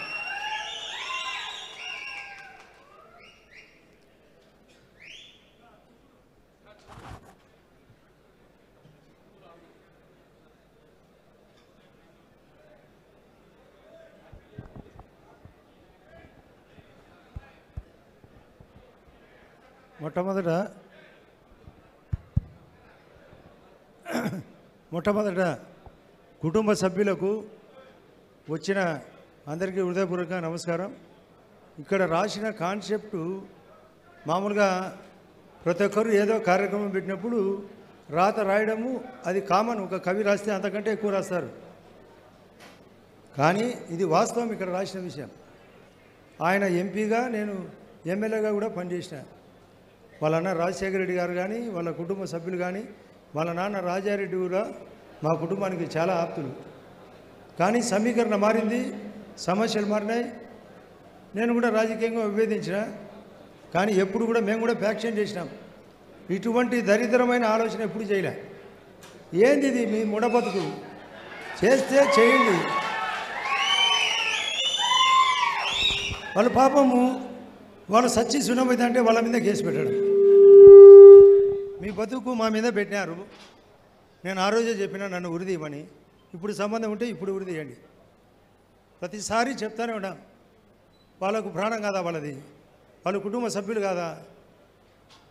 అసలు వాళ్ళకు లాయర్ను రాకుండా చేసినారు. మేము గట్టిగా నిలబడి మా మీద ఆ రోజు మీకు ఈ విషయం చెప్తేనే మేము ఈ సభకు అర్థం ఉండేది. మీరు బాగా సున్నితంగా నిశ్చితంగా ఆలోచించండి. ఆ రోజు జరిగిన తర్వాత వెంటనే జగన్మోహన్ రెడ్డి గారు కోర్టుకు పోయినాడు. ఏందో చంద్రబాబు నాయుడు ఆదినారాయణ రెడ్డిని అడ్డపెట్టి బీటెక్ను అడ్డపెట్టి పొడిచి చంపినామని. పొద్దునేమో గుండెపోటు అంట్రీ, మధ్యాహ్నం 4 గంటలకు మారింది. మేమన్నా వైరస్ మాదిరి దూరినామా అని. పాపం వాళ్ళకి ఏం తెలియదంట. ఆమె నాతో మాట్లాడింది సునీతమ్మ నిన్న మొన్న కూడా, అన్న ఇక్కడికి రాండి అని. అన్న అమ్మ మేము వస్తాం, సబ్జెక్టు చెప్తామంటే ఇప్పుడు కూడా వాళ్ళని పర్మిషన్ అడిగినా, చెప్పండి సబ్జెక్టే చెప్పమంటున్నారు వాళ్ళు. ఆ రోజు జరిగిన తర్వాత వాళ్ళకు కూడా తెలియదు. అమ్మ నేను ఆ రోజు కూడా మీకు అందరికీ చెప్తున్నా, మీరు పాపం నాకు సారి చెప్తుంటే నాకు బాధ లేచింది. మీకు ఎట్లా తెలుస్తుంది ఆ రోజు ఇట్లా జరుగుతుందని? ఇంట్లో వాళ్ళు మామూలుగా ఒకటి సామెత ఉంది, ఇంటి కుక్కను ఈశ్వరుడైనా పడలేరని. కానీ సిబిఐలు పట్టినారు 80%, ఇంకో 20% బ్యాలెన్స్ ఉంది. ఆ 20% మా బీజేపీ వాళ్ళు కూడా ఖచ్చితంగా న్యాయం చేస్తేనే అది నిజమే న్యాయం. అది కూడా కాకుండా మీరు ప్రజాకోర్టులో కూడా న్యాయం చెప్పాలి వాళ్ళకు. ఇప్పుడు ఆమె ఇప్పుడు కాంగ్రెస్ పార్టీ తరఫున ఆమె ఫైట్ చేస్తుంది. చేతనైతే ఆమెకు కూడా మేము పార్టీని పక్కన పెట్టి ఆమె సిద్ధాంతాన్ని కూడా మీరందరూ కట్టుబాటు ఉండాలి. సబ్జెక్టే, రాజకీయమే. ఇక్కడ రాజకీయాలకు సంబంధమై రాలే. ఇక్కడ ఉండే విషయాలు చాలా లోతుగా ఉన్నాయి. సిట్టోళ్ళు నన్ను అడిగినారు 2.5 గంట పాటు సతాయిచ్చినారు. ఆ రోజు నన్ను మా వాళ్ళ దగ్గరుండి నేను దాదాపు 100 జీపుల్లో వస్తే నన్ను అనుకున్నారంట గ్యారంటీ అరెస్టు ఆదినాటి బయటకు రాడని. నేను కూడా సబ్జెక్టు తప్పు లేదు కాబట్టి వాళ్ళు అడిగిన క్వశ్చన్లకు ఆన్సర్ చెప్పిన మీ అందరి విలేకరులకు ఆ రోజు నేను బయట ఎక్స్ప్లెనేషన్ చెప్పిన. ఏందేందో కథలు అడుగుతారు. నేను అప్పుడు వాళ్ళని అడిగిన పోలీసులను, మీ ఆత్మసాక్షిగా చెప్పండి మేము చేసినామా, వాళ్ళే చేయలేదా, వాళ్ళ కుటుంబ సభ్యులే చేసినారా లేదా? మేము చేసినామంటే మమ్మల్ని ఇక్కడే ఎన్కౌంటర్ చేయమని. లేదండి మేము దానికి లేదు సంబంధం, ఓన్లీ ఒక స్క్రిప్ట్ ఇచ్చినారు, ఆ స్క్రిప్ట్ ప్రకారం క్వశ్చన్లు అడుగుతున్నాం, క్వశ్చన్లు అడుక్కోండి ఇంకా మళ్ళీ 10 సార్లు వస్తా. కొందరు వచ్చేది విలేకరులు, వాళ్ళను బీటెక్ రవిని ఆదినారాయణ రెడ్డిని ఎందుకు విచారించలేదని నేను దానికి ఆన్సర్ చెప్పిన. ఇక్కడ మీ టీవీ కెమెరా ఒకటి పోయింట్, అది ఇక్కడ ఉండే వాళ్ళు అందరినీ అనుమానపడతారు. ఆ కెమెరా ఒక దగ్గర దొరుకుతుంది, మిగతా వాళ్ళ దగ్గర ఎందుకు విచారిస్తారు? దొరికినారు, మీరు కుక్కల మాది దొరికినారు, చేసినారు, మళ్ళా చెప్పడం, ఇప్పుడు రాజకీయాల్లో అడ్డపెట్టడం, ఇది న్యాయమేనా? మీరు దయచేసి ఇక్కడ ఉండే గమనించే వాళ్ళందరూ ఆయన మీద ఎంత అభిమానంగా వచ్చినారో వాళ్లకు గట్టిగా స్టాండ్ ఇచ్చి వాళ్ళు ఏ నిర్ణయం తీసుకున్నా మేము పరోక్షంగా, మేము ఏ పార్టీ అయినా వాళ్ళకు పరోక్షంగా స్టాండ్ ఇచ్చి నిలబడతాం రాజకీయంగా. మీరు కూడా గట్టిగా చేతులెత్తి మేము కూడా నిలబడతామంటేనే ఈ యొక్క వివేకానంద రెడ్డికి ఆత్మకు శాంతి చేకూరేది. ఊరికి వచ్చినాం పోయినామని పెళ్ళికి వచ్చినట్టు కాదు. ఇది ఆత్మసాక్షిగా నిలబడాలా, ప్రజల్లోకి పోవాలా, ప్రజాకోర్టులో న్యాయం జరగాల. ఇదేమి ఏదో పల్లెల్లో బారా కట్ట ఆడుకునేటో లేదంటే చింతపిచ్చల ఆటో ఆడగల, వాళ్ళు ఇష్టం వచ్చినట్టు చేసి ఇప్పుడే బీటెక్ రవి చెప్పే ప్రకారం ఆడ పులివెందల్లో కూడా వాళ్ళకి హక్కు లేదా ఆడ సభ పెట్టుకునే దానికి. అమ్మ మీరు పులివెందలు పెట్టండి, మేము వస్తాం, మీ పులివెందల సభ జరిగేదానికి మేము గట్టిగా నిలబెడతాం. ఇది మంచి చెడ్డల మధ్య పోరాటం, ఇది ఆరాటం కాదు పోరాటం. చాలా విషయాలు రాజకీయం కూడా అందరము పరోక్షంగా సపోర్ట్ చేయాల్సిన అవసరం. తులసిరెడ్డి గారు స్థానికుడు, ఆయనకు తెలుసు మరింత లోతుగా, మాకు తెలుసు, ఇక్కడ కేవీపీ రామచంద్రరావు గారికి తెలుసు, ఆప్తుడు, వాళ్ళ కుటుంబానికి ఆప్తుడు, ఆయన కూడా అన్ని విషయాలు తెలుసు. వరదరాయుడు గారు వచ్చారు, ఆయన కూడా అన్ని విషయాలు సన్నిహితంగా నడిపినాడు. అందరినీ దృష్టిలో పెట్టుకోండి. మేమందరం పరోక్షంగా, నేనైతే నా డైరెక్ట్గా నేను ఏమైనా పర్వాలే వాళ్ళకు సాయం చేసేదానికి వచ్చేదానికి నన్ను చాలామంది వద్దన్నారు. ఎవరు వద్దనే దానికి? ఒక పాపము బాధలో ఉన్నప్పుడు పరిష్కారం చూపినప్పుడే నిజమైన పరిష్కారం. అది ఆప్తులుగా ఉండే వాళ్ళు ఆపదలో ఆదుకునేటోళ్ళే ఆప్తులు. సమస్యకు డెప్త్గా వాళ్ళు పెట్టినందుకు వాళ్ళు కూడా ఏదో ఒకటి గట్టిగా నిర్ణయం తీసుకోండి. మీ నిర్ణయానికి ప్రజాకోర్టులో న్యాయం జరుగుతుంది. ఆ బ్యాలెన్స్ కూడా ఇంకా కోర్టులో ఉంది. ఆ కోర్టు విషయాల్లో కూడా మేము సహకారం చేస్తూనే ఉన్నాం, మరింత సహకారం చేస్తాం. నాకైతే ఎంత బాధ ఉందంటే, నా భార్య కూడా ఆమె ఎంత బాధపడుతుందంటే, నువ్వు ఇంటికి వచ్చేంత వరకు నమ్మకం లేదంటే బీజేపీ దుప్పటి కప్పుతారని చెప్పుకొని వచ్చినాను.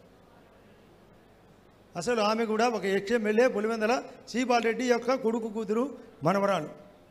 పులివెందలలో అన్ని విషయాలు ఆమెకు కూడా తెలుసు. ఆమెకు చెప్తారంట, నువ్వు ఎప్పుడు ఇంటికి వచ్చావో ముందు కాపాడుకొని. ఇదే రాజకీయం అంటే. ఫ్యాక్షన్ వాళ్ళు కూడా, వాళ్ళ పెద్దలు కూడా చాలా ఫ్యాక్షన్ విషయాలు తెలుసు. ఇట్లా చేయలే, డైరెక్ట్ ఏదైనా ఉంటే డైరెక్ట్గా జరిగినాయి, డైరెక్ట్గా పరిష్కారం చూపినారు. కానీ ఇట్లా జరగకూడదు. రాజకీయాల్లో ఇట్లా జరగడం చాలా అన్యాయం. చాలా విషయాలు నేను మాట్లాడితే నేను ఏందో వ్యక్తిగతంగా మాట్లాడినట్టు అనుకుంటారు. కానీ ఇది వివేకానంద రెడ్డి గారి సావు ఆ విధంగా జరిగిండకూడదు. ఆయన చాలా సన్నిహితంగా, ఆయన పాపం ఆయన సొంతంగా బజార్లో టీ తాగిపోయి ఎవరికైనా పనిచేసి బండిలో కూర్చోబెట్టుకొని పోయేవాడు. నన్ను కూడా ఎన్నిసార్లు కూర్చోబెట్టుకొని నాకు కూడా రాజకీయాలు చాలా విషయాలు చెప్పినాడు. నాకు కూడా మార్గదర్శకుడు. రాజశేఖర్ గారి యొక్క ఆలోచన కూడా ఆయన రాజశేఖరే చెప్పాడు, నా తమ్ముడు నాకంటే కష్టజీవి, చాలా సున్నితుడని. కాబట్టి అటువంటి వ్యక్తిని ఈ విధంగా చంపడం తప్పు. దీనికి అందరం స్టాండ్ ఇవ్వాలని, నా వంతుగా నేను మరింత స్టాండ్ ఇస్తానని హృదయపూర్వకంగా చెప్తూ వాళ్ళ కుటుంబ సభ్యులకు సానుభూతి చెప్తూ నమస్కరిస్తూ సెలవు.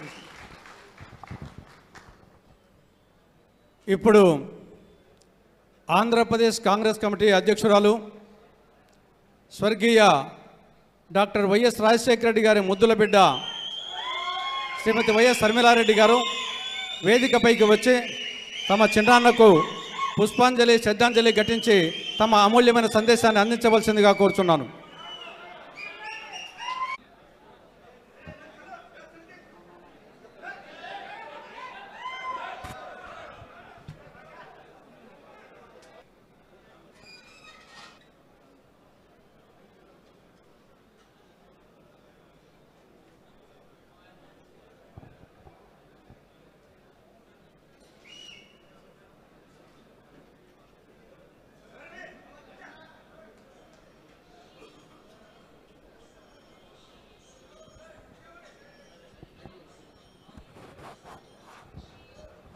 చెక్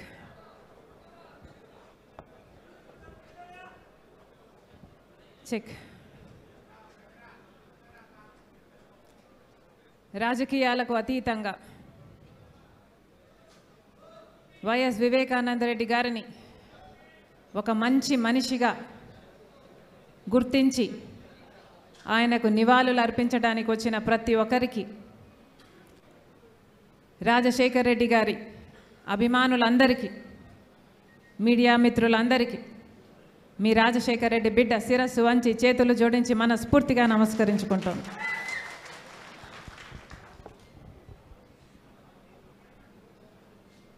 వైఎస్ వివేకానందరెడ్డి ఒక మంచి మనిషి అని మీ అందరికీ తెలుసు.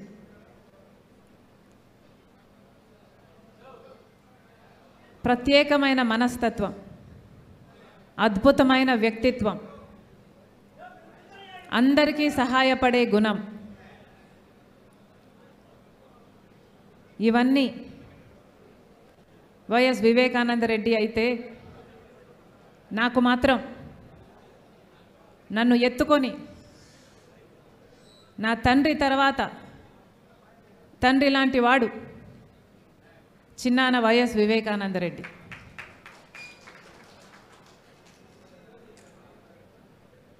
సునీత నేను చిన్నప్పుడంతా కలిసే పెరిగాం, కలిసే చదువుకున్నాం. అన్ని సంవత్సరాలలో ఆయన పోయేంత వరకు కూడా నేను ఎప్పుడే కానీ చిన్నాయనను కోపగించుకోవడం చూడలేదు, చికాకు పడ్డం చూడలేదు.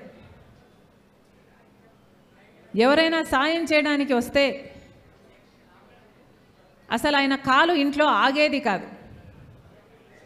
ఎవరు సాయం చేయడానికి అడిగినా వాళ్ళను వెంట పెట్టుకొని ఆయన కారులోనే కూర్చోబెట్టుకొని వాళ్ళు పట్టకపోతే ఇరుక్కొని కుక్కి అదే కారులో కూర్చోబెట్టుకొని వాళ్ళకి ఎక్కడ అవసరం ఉంటే అక్కడ కలెక్టర్ ఆఫీస్ అయినా ఆర్డీఓ అయినా ఆఖరికి చిన్న రైతుకు వచ్చిన ఎలక్ట్రికల్ ప్రాబ్లం అయినా ఏ పెద్ద ఆఫీస్కైనా చిన్న ఆఫీస్కైనా సంకోచం లేకుండా నవ్వుతూ వెళ్ళి ఆఫీసర్లతో మాట్లాడి సమస్యను పరిష్కరించేవాడు చిన్నాయన.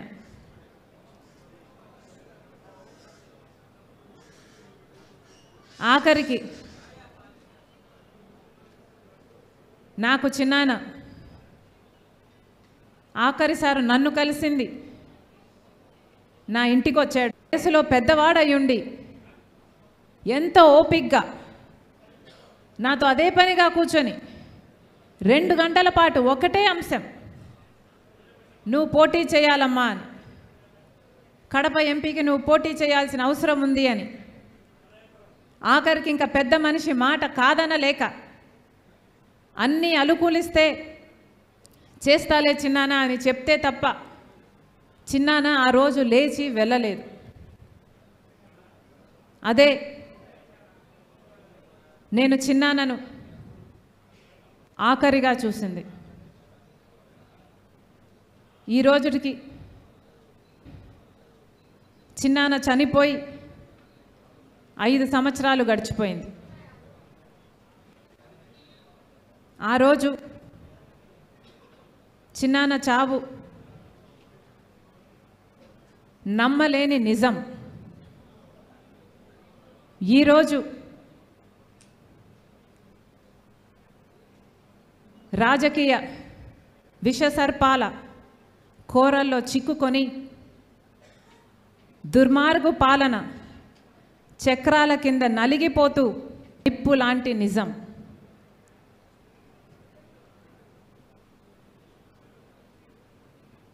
ఐదు సంవత్సరాలు అయిపోయింది. ఆలోచన చేయండి, 1 కాదు 2 కాదు. వివేకానందరెడ్డి గారి హత్య జరిగి 5 సంవత్సరాలు అయిపోయింది. క్రూరాతి క్రూరంగా ఆయన ఒంటి మీద ఎన్ని గొడ్డలు వేట్లున్నాయో ఆయన ఒంటి మీద రుజువులు ఉన్నాయి.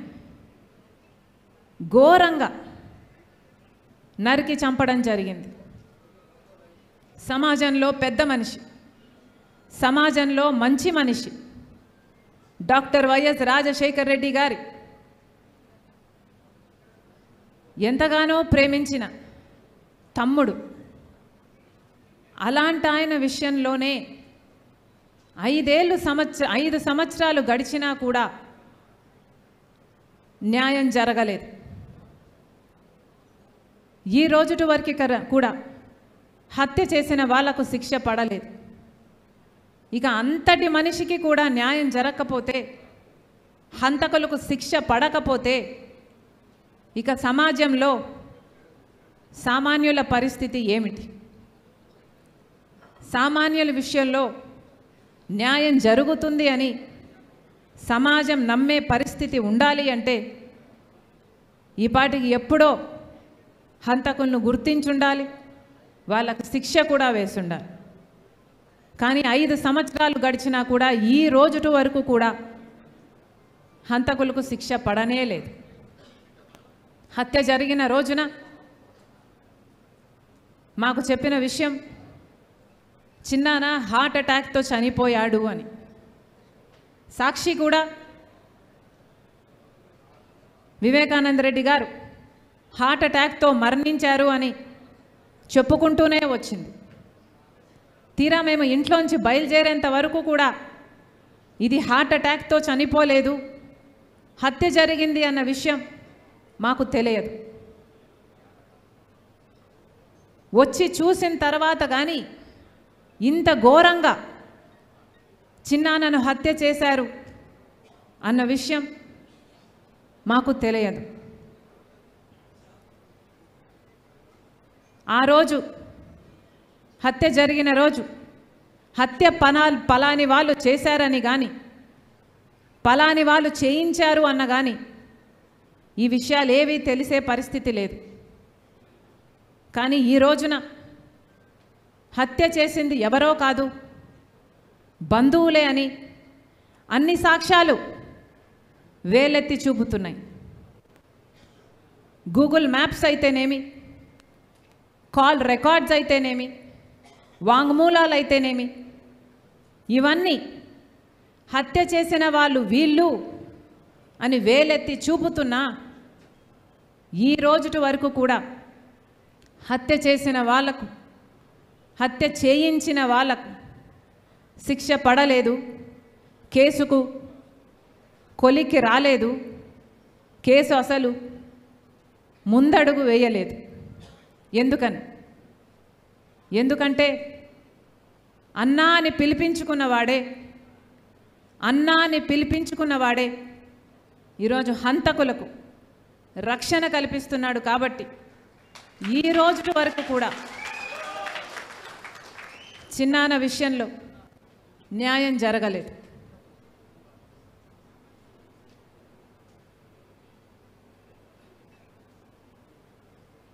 చిన్నమ్మ సౌభాగ్యమ్మ, బిడ్డ సునీత చిన్నాన్న చావుతో అందరికంటే ఎక్కువ నష్టపోయింది చిన్నమ్మ సునీత. సౌభాగ్యమ్మ గారు, సునీత రెడ్డి గారు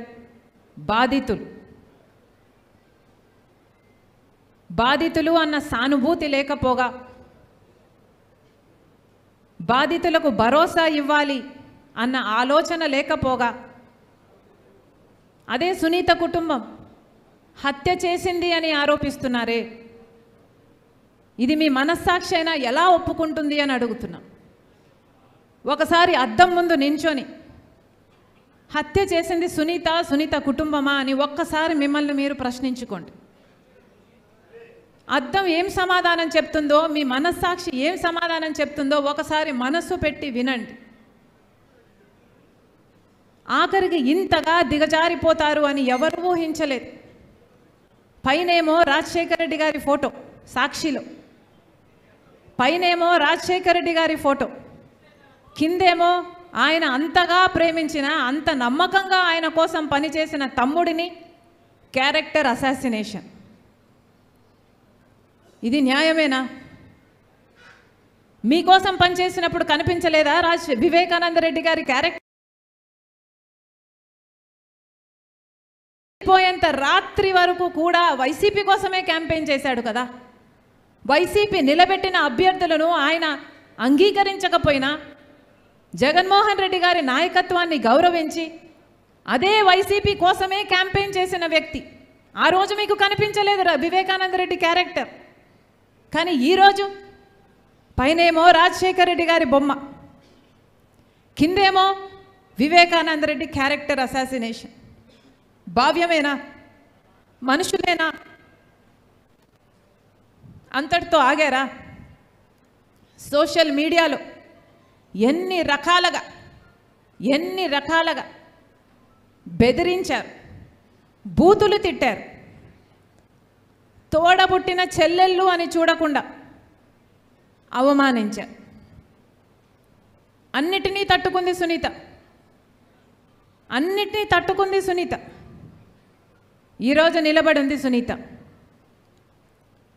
ఎంతమంది చూసాం ఇన్ని సంవత్సరాలలో సునీత న్యాయం జరగాలి అని, నిజాలు తేలాలని, హంతకులు శిక్ష పడాలి అని తిరగని చోటు లేదు, తట్టని తలుపు లేదు. నిజంగానే సునీతే తన కుటుంబమే హత్య చేసుంటే ఈ కేసుని ఇంత పర్స్యూ చేయాల్సిన అవసరం సునీతకేమిటి? సునీతే గనుక, తన కుటుంబమే గనుక హత్య చేసుంటే మరి మీకు అధికారంలోకి వచ్చారు కదా 2019లో, కేసు మీ చేతుల్లోనే ఉండింది కదా. మరి మీరు అప్పుడు సునీతను ఎందుకు అరెస్ట్ చేయలేదు? సునీత కుటుంబాన్ని ఎందుకు ప్రశ్నించలేదు? ఎందుకంటే దోషులెవరో నిర్దోషులెవరో మీకు తెలుసు కాబట్టి, మీ మనస్సాక్షికి తెలుసు కాబట్టి.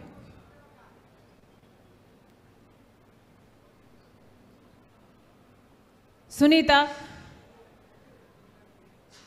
రాజశేఖర రెడ్డి గారి తమ్ముడి బిడ్డ. అసలు రాజశేఖర రెడ్డి గారు తోబుట్టుల్ని ఎలా చూసుకున్నారో మీకు తెలియదా? రాజశేఖర రెడ్డి గారు తోబుట్టుల కోసం ఎంత చేశాడో మీకు తెలియదా? మరి మీరు రాజశేఖర రెడ్డి గారి వారసులే కదా. రాజశేఖర రెడ్డి గారు తన తోబుట్టులకు ఒక అండగా, ఒక కొండగా నిలబడలేదా? మరి జగనన్న గారు ఏం చేస్తున్నారు? సునీత సామాన్యమైన సునీత కాదు, డాక్టర్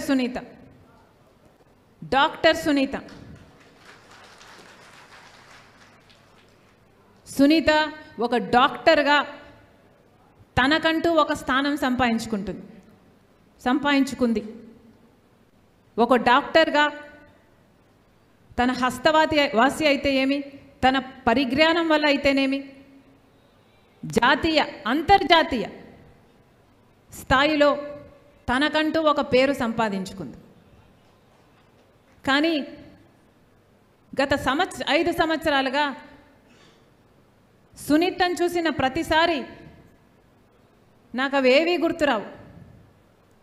సునీతను చూసిన ప్రతిసారి నా గుండెల్లో అంతులేని బాధ, అంతే సమానంగా ఉద్రేకం, న్యాయం జరగలేదు అన్న కోపం, చిన్నాన ఆత్మకు శాంతి కలగలేదు అన్న ఆవేదన. అందుకే సునీతకు మాటిస్తున్నా, చిన్నమ్మకు మాటిస్తున్నా, ఎవరు నిలబడినా నిలబడకపోయినా రాజశేఖర రెడ్డి బిడ్డ మీకు అండగా ఉంది.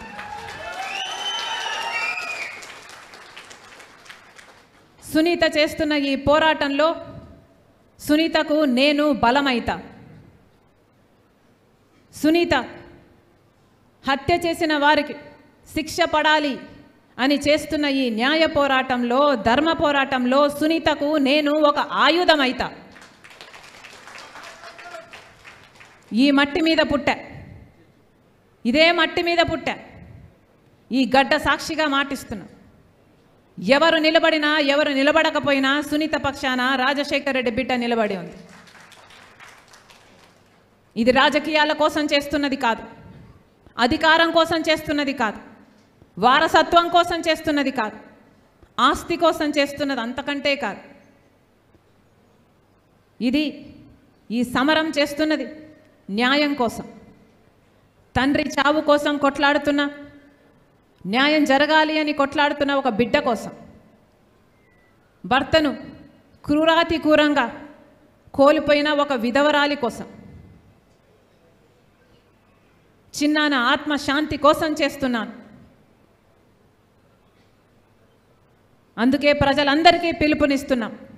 ఒక పులివెందుల ప్రజలే కాదు, ఒక కడప జిల్లా ప్రజలే కాదు, యావత్ తెలుగు ప్రజలందరూ, ఆంధ్ర రాష్ట్ర ప్రజలందరూ, తెలుగు ప్రజలందరూ ఒక నిర్ణయం తీసుకోవాలి. న్యాయం పక్షాన నిలబడాలి అని ఒక నిర్ణయం తీసుకోవాలి. నిజం పక్కన నిలబడాలి అని ఒక నిర్ణయం తీసుకోవాలి. న్యాయం గెలవాలి, ధర్మం గెలవాలి, హత్య రాజకీయాలను చీకొట్టాలి, హంతకులను కాపాడుతున్న వాళ్ళకు కూడా ఒక గుణపాఠం కావాలి, నిజం గెలవాలి.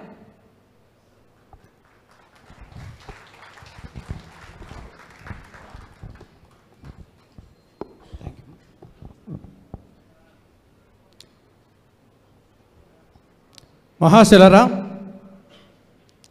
చరిత్రలో రాణి రుద్రమదేవి, పల్నాటి నాగమ్మ, ఝాన్సీ లక్ష్మీబాయి ఇలాంటి వీర నారీమణుల వీర గాథలు మనము విన్నాము, చదివాము. అదేవిధంగా ప్రస్తుతం తన తండ్రి హంతకులను శిక్షించేటందుకు గత 5 సంవత్సరాలుగా అవిశ్రాంతంగా అలుపెరగని వీరోచిత పోరాటం చేస్తున్నటువంటి పూరితమైన ప్రసంగాన్ని చేయవలసిందిగా కోరుతున్నాను.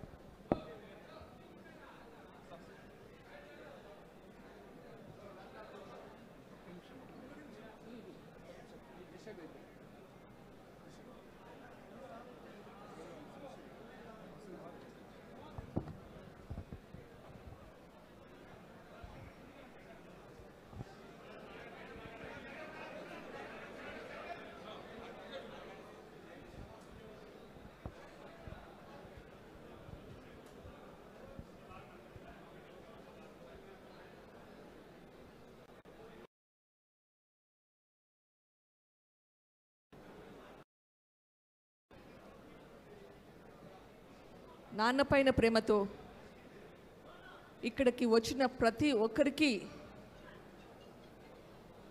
నా హృదయపూర్వక ధన్యవాదాలు.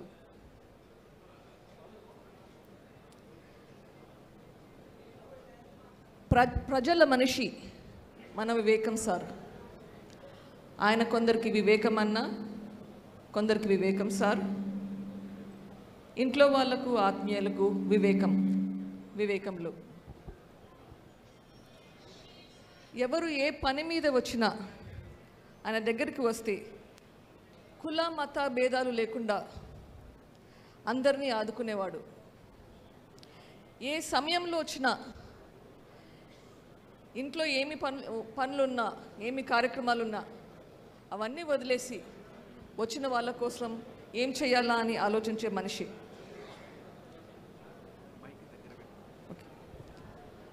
నాకు సంబంధించిన వరకు he was a different man.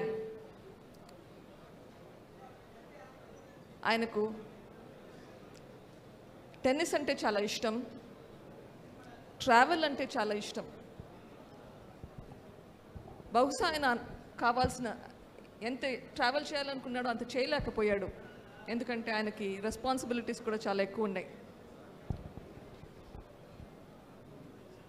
నాకు తెలిసి ఆయన ఫస్ట్ ట్రావెల్ నాకు గుర్తుండగా ఆయన కమ్యూనిస్ట్ పార్టీలో ఉండేవాడు. 1970s కమ్యూనిస్ట్ తరపున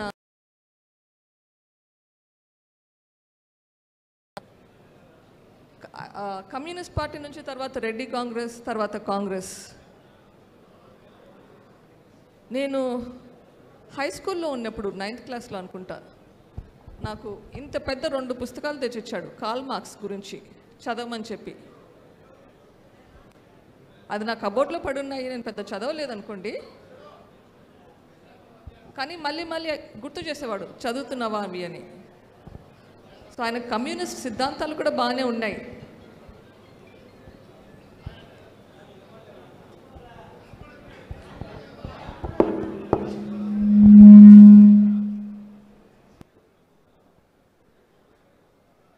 అమ్మ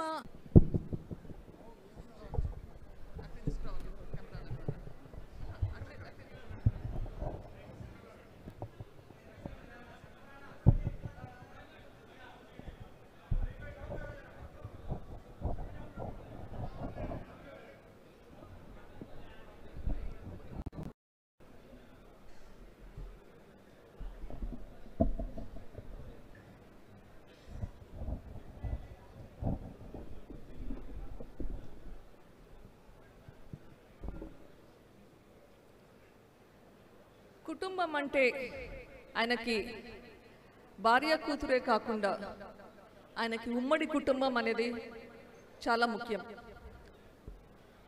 అమ్మ, నాన్న, అమ్మమ్మ అంటే చాలా చాలా ప్రేమ ఎక్కువ. అన్న మాట జవదాటిని తమ్ముడు, చెల్లెలంటే ప్రాణం.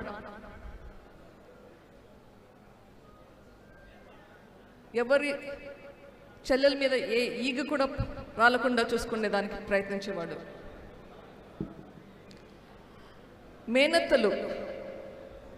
మేనత్త కుటుంబాలైనా కానీ ఆయనకు చాలా ముఖ్యం.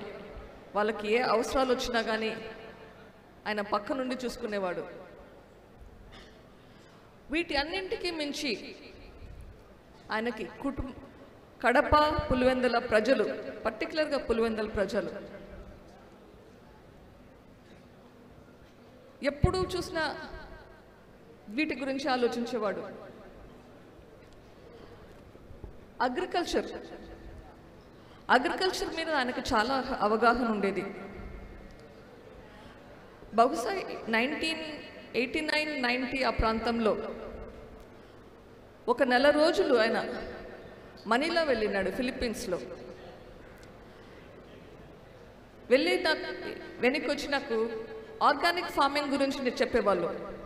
ఈరోజు మనం ఆర్గానిక్ ఫుడ్ అనుకుంటుంటాం. ఆయన దీని గురించి 1989-90లోనే నాకు చెప్పేవాడు. అప్పట్లో వేప చెట్లు పెంచాలి, వేప చెట్లతోటి మనము హెర్బిసైడ్స్ చేసుకోవాలి, పురుగులు రాకుండా చూసుకోవాలి, మందులు వాడేది తగ్గించాలి అని అప్పటి నుంచి చెప్పేవాడు.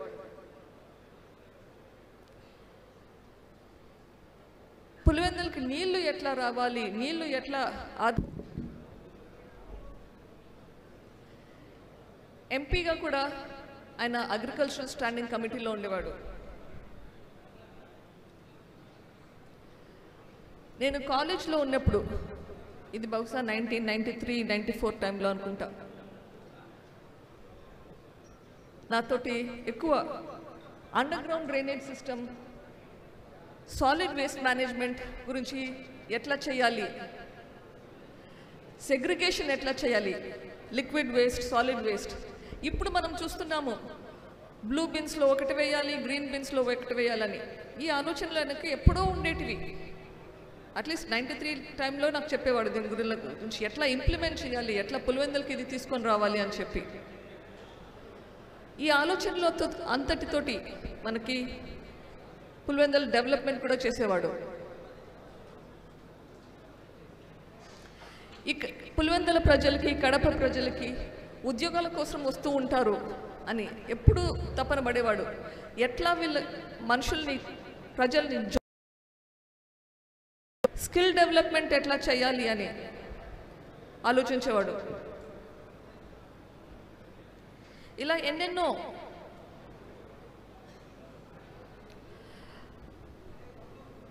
టూ 2009లో జగనన్న రాజకీయాల్లో రావాలని చెప్పేసి ఆయన ఆల్మోస్ట్ రిటైర్ అవ్వడానికి రెడీగా ఉన్నాడు. ఆయన ఎప్పుడూ పులివెందుల గురించి ఆలోచించేవాడు. పులివెందుల్లో ఎట్లా ఫ్యాక్షనిజం ఉండకూడదు, ఎట్లా వైలెన్స్ ఉండకూడదు అని. మీకు కొందరికి గుర్తుండే ఉండొచ్చు, సమైక్యాంధ్ర టైంలో ఆయన ఫాస్ట్ విరమించుకున్నాక ఆ గొడవల్లో బిఎస్ఎన్ఎల్ టవర్ ఒకటి పులివెందుల్లో కాల్ చేశారు. ఆ తర్వాత ఒకరోజు ఫాస్ట్ విరమించుకున్నాక కూడా ఒకరోజు మళ్ళీ ప్రొటెస్ట్ చేశాడు. ఎందుకు? ఆ బిఎస్ఎన్ఎల్ టవర్ ఎవరైతే డిస్ట్రాయ్ చేశారో వాళ్ళని అరెస్ట్ చేయాలని చెప్పి. ఫ్యాక్షన్స్ కానీ వైలెన్స్ కానీ ఎంత తగ్గించాలి, ఎట్లా తగ్గించాలి అని తాపత్రయపడేవాడు. నేను అమెరికాలో ఉన్నప్పుడు కూడా ఎప్పుడన్నా వస్తే కష్టపడి ఒప్పించి 3 వారాల కన్నా టికెట్లు తీసుకుంటాను, వచ్చి నాతో ఉంటాడు అని చెప్పి. కానీ ఎప్పుడు వస్తాడు, వారం 10 రోజులకంతా రిటర్న్ చేసేసుకుంటాడు, మళ్ళీ టికెట్ మార్చుకొని వెనక్కి వచ్చేస్తాడు. ఇక్కడ ప్రజల్ని వదిలి ఉండలేకుండా ఉండేవాడు. అట్లా వస్తాడా? అప్పట్లో చెన్నై ఎయిర్పోర్ట్లో దిగేవాళ్ళు. చెన్నైలో ఇండ్లు ఉన్నా ఇంటికి కూడా పోయేవాడు కాదు, నేరుగా రాత్రికి రాత్రి ప్రయాణమయ్యి ఊరికి వచ్చేవాడు పులివెందులకి. కానీ ఒక్కసారి మాత్రమే 3 నెలలు నాతో ఉన్నాడు. అది ఎందుకు? నా కొడుకుకి ఆరోగ్యం బాగలేకుంటే బాబును చూసుకునేదానికని చెప్పి 3 నెలలు ఉండేవాడు.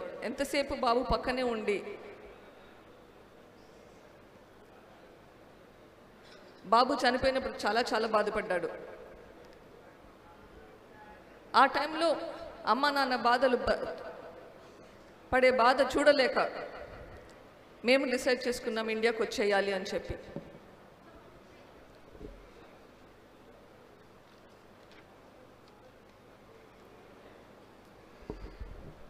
డబ్బు కన్నా, వ్యక్తిగత వైరాల కన్నా ప్రజల శాంతి ప్రయోజనాలే ముఖ్యమని నమ్మిన వివేకం సార్ తన రాజకీయ జీవితం అంతా తన అన్న రాజశేఖర్ రెడ్డితో కలిసి పనిచేశాడు.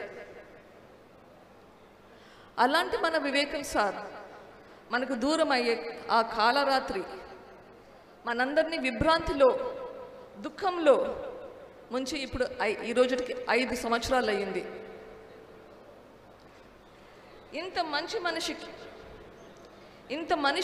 మనిషికి అంత కీడు ఎలా జరిగింది, ఎలా తలపెట్టారు అని మనమంతా విభ్రాంతిలో ఉండగా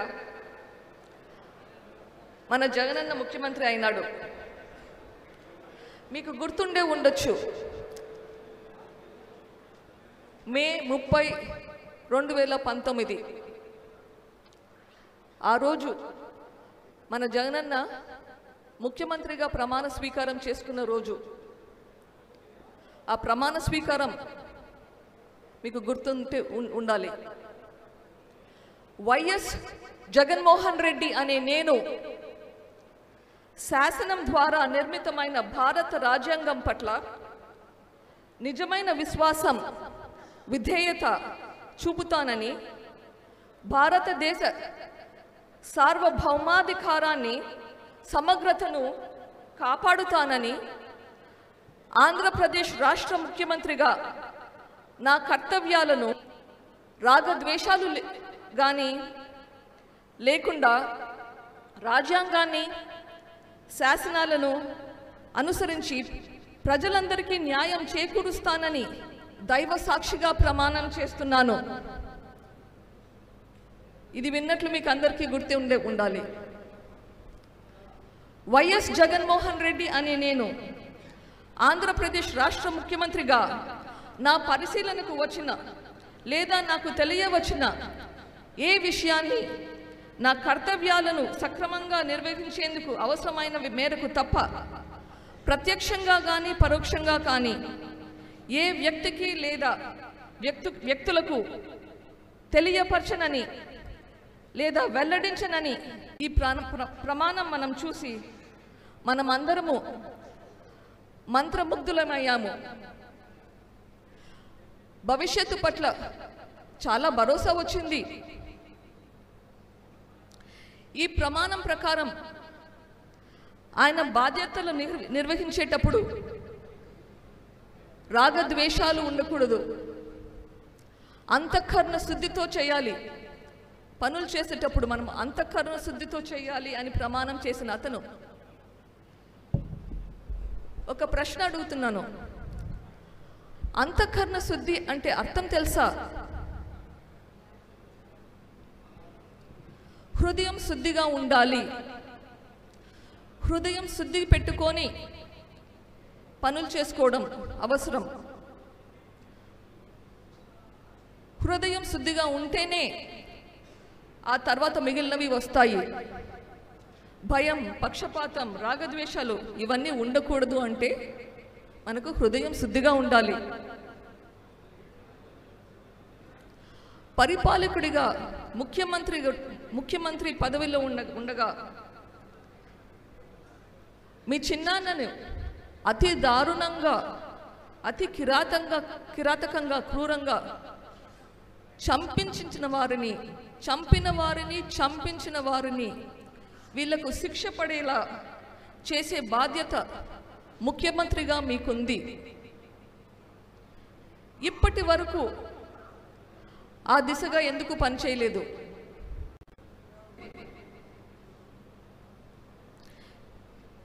ముఖ్యమంత్రిగా మీరు ప్రమాణ స్వీకారం చేసినారు.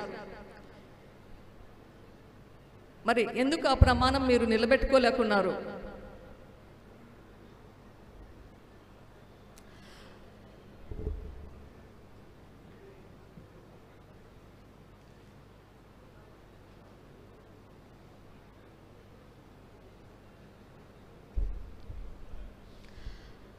నేరస్తులకు శిక్ష పడేలా పోరాటం చేస్తున్న నా మీద, నా కుటుంబం మీద అదే నేరం మోపుతున్నారు.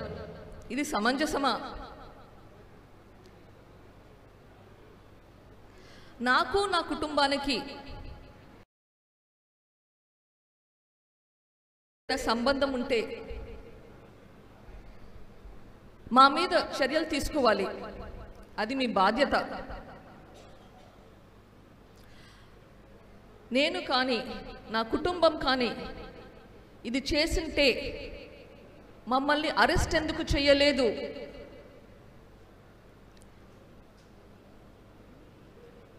మీరు ముఖ్యమంత్రిగా ఈ గవర్నమెంట్ను నడిపిస్తున్నారు.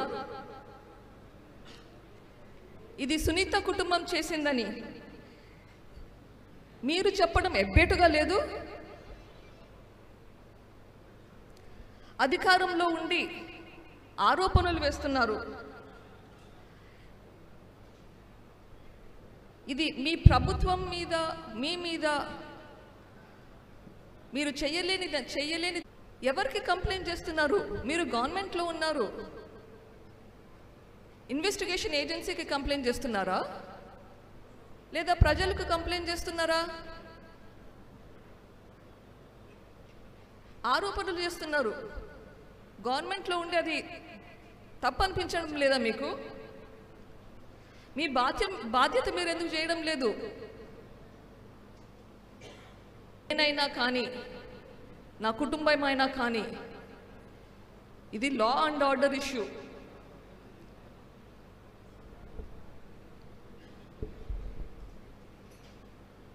రాష్ట్రంలో లా అండ్ ఆర్డర్ అనేది ఉండాలి. లా అండ్ ఆర్డర్కి పక్షపాతి ధోరణి ఉండకూడదు. సిబిఐ వాళ్ళు ఒక న్యూస్ పేపర్లో ఒక అడ్వర్టైజ్మెంట్ వేశారు. ఎవరికైనా ఏదైనా సమాచారం ఉంటే ఈ హత్య గురించి ఏదైనా సమాచారం ఉంటే అది వాళ్ళకి అందజేస్తే 5 లక్షల రివార్డు కూడా ప్రకటించారు. మేమే చంపినాము అని మీ దగ్గర ఏదైనా ఇన్ఫర్మేషన్ ఉంటే అది సిబిఐ వాళ్ళకి ఇస్తే ఒక 5 లక్షల రివార్డు కూడా మీకు వస్తుంది. మరి ఎందుకు అది వాళ్ళకి ఇవ్వట్లేదు? ముఖ్యమంత్రిగా బాధ్యత మీకు లేదు?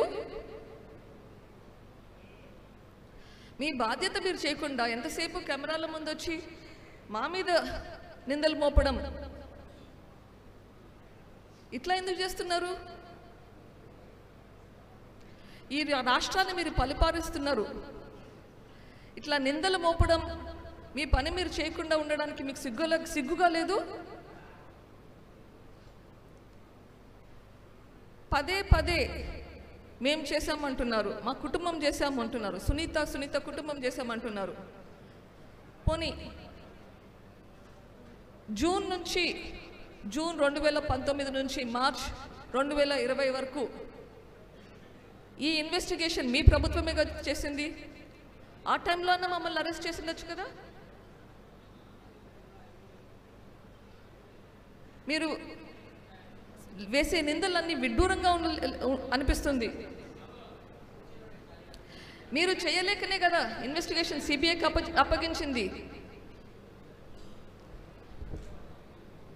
సాక్షిలో రకరకాల కథనాలు వేస్తున్నారు. సాక్షి చైర్మన్ భారతి గారికి నాకు విన్నపం, మీ దగ్గర ఆధారాలు ఉంటే అవి దయచేసి ఇన్వెస్టిగేషన్కి ఏజెన్సీకి పోలీసులకి అప్పగించండి. ఇన్ఫర్మేషన్ ఉండి అది పోలీసులకు ఇవ్వకుంటే అది నేరం, ఇట్స్ అ క్రైమ్. మీ దగ్గర ఉన్న ఇన్ఫర్మేషన్ దయచేసి పోలీసులకి ఇవ్వండి, ఇన్వెస్టిగేషన్ చేయమని చెప్పండి. లేదా మీకు సిబిఐ మీద నమ్మకం లేకుంటే కోర్టుకు వెళ్ళండి, కోర్ట్ మానిటర్డ్ ఇన్వెస్టిగేషన్ అడగండి. అట్లా ఇన్వెస్టిగేషన్ చేస్తే మరీ మంచిది. సీతకు అగ్ని పరీక్షల బయటికి నిందలు లేకుండా బయటకు వస్తాం.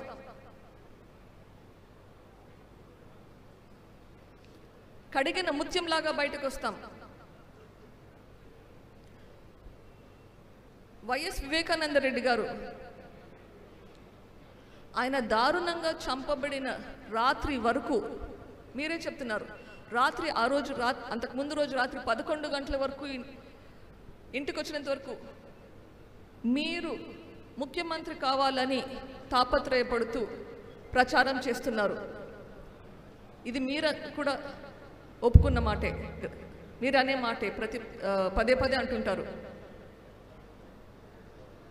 మరి మీకోసం అంత కష్టపడిన మనిషి మీద అంత దారుణంగా హత్య చేస్తే ఆ హత్య వెనుక ఉండే కుట్రకోణాలన్నీ బయటకు తీయాల్సిన బాధ్యత మీకు లేదా? ఇంకా ఎక్కువ ఉండాలి. మీకోసం ఎన్ని త్యాగాలు చేశాడు ఆయన. ఆయన పదవి కూడా త్యాగం చేశాడు కదా. మరి ఆ మహానుభావుని మర్చిపోయారా? ఆయన చనిపోయాక ఒక్కసారైనా ఆయన జయంతికి కానీ ఆయన వర్ధంతికి కానీ ఆయన సమాధుల దగ్గరికి వచ్చారా?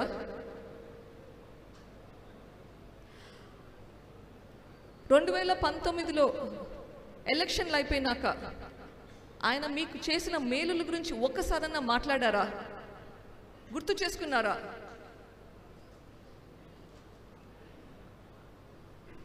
అన్నం పెట్టిన చేతిని నరకడమే కాకుండా ఆ నైరాన్ని ఆయన కుటుంబ సభ్యుల మీదకి నెట్టడం, ఆ కుటుంబాన్ని అడుగడుగునా వేధించడం, వారి వ్యక్తిగత మీద బురద చల్లడం మనం చూస్తున్నాం.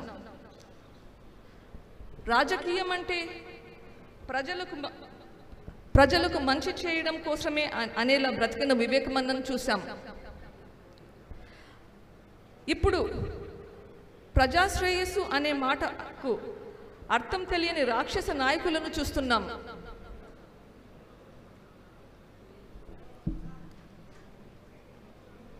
తండ్రిని కోల్పోయిన దుఃఖంలో తల్లడిల్లుతూ న్యాయం కోసం పోరాడే ఆడకూతురు ఒకవైపు, చంపిన వాళ్ళు, చంపించిన వాళ్ళు, వాళ్ళని రక్షిస్తున్న ప్రభుత్వము, వీళ్ళందరినీ ఒకవైపు చూస్తున్నాం. మరి మనం ఎటువైపు, మీరందరూ ఎటువైపు? చూస్తూనే ఉండిపోదామా?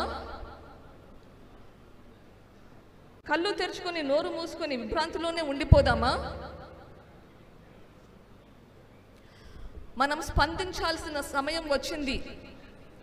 స్పందించే అవకాశం కూడా ఉంది మనకిప్పుడు. మన గుండెల్లో అణిగి ఉన్న ఆక్రోశాన్ని, ఆవేశాన్ని మౌనంగా అయినా సరే వెల్లడించే అవకాశం వచ్చింది. మీరు నిశ్చయించుకోవాలి. ఒక భవనాల్ని కట్టించేటప్పుడు వాటికి పునాదులు అన్నది చాలా చాలా ముఖ్యం. మనకందరికీ తెలిసిందే. వైఎస్ఆర్సిపి పునాదులు రక్తంలో మునిగి ఉన్నాయి.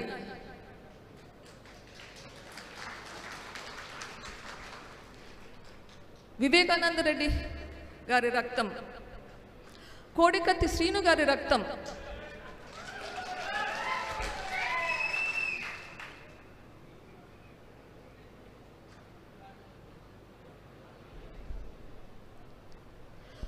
పదవులు త్యాగం చేసిన చిన్నాన్న, రాత్రనక పగలనక అన్న కోసం తిరిగిన చెల్లి, వీళ్ళకిచ్చిన కానుకలు మనం చూసాం. కృతజ్ఞత అంటే ఇదేనా? వైఎస్ఆర్సిపి ఎంపీలకు, ఎమ్మెల్యేలకు, నాయకులకు మీకందరికీ ఒక సలహా. మీ భవిష్యత్తు కోసం ఈ గవర్నమెంట్ నుంచి బయటికి రండి. లేకపోతే మీ భవిష్యత్తు గురించి మీరు ఈ గవర్నమెంట్ నుంచి బయటికి రండి. లేకపోతే ఈ పాపం మీకు కూడా చుట్టుకుంటుంది. ఆయనతో పాటు మిమ్మల్ని కూడా ఊబిలోకి తీసుకెళ్తాడు. ఈరోజు మన వివేకం సార్ది 5వ వర్ధంతి. ఈరోజు మనమందరము ఒక సంకల్పం చేద్దాం. వివేకం సార్ ఆత్మసాక్షిగా సంకల్పం చేద్దాం. మన ఓటు ద్వారా ఒక పుణ్యకార్యం చేద్దాం. దీన్ని ఒక పోరాటంలా మారుద్దాం. ఈ పోరాటంలో మీరందరూ భాగం కండి. ఈ పోరాటం మీ పోరాటంగా చేయండి. రాష్ట్రంలో అన్ని ప్రాంతాల వారు ఈ 5 ఏళ్లుగా నాకు ఇచ్చిన ఈ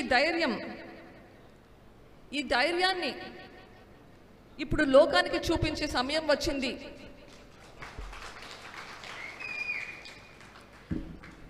ఈ ధైర్యాన్ని మన ఓటు ద్వారా వివేకం సార్ను చంపిన వాళ్లకు చూపిద్దాం.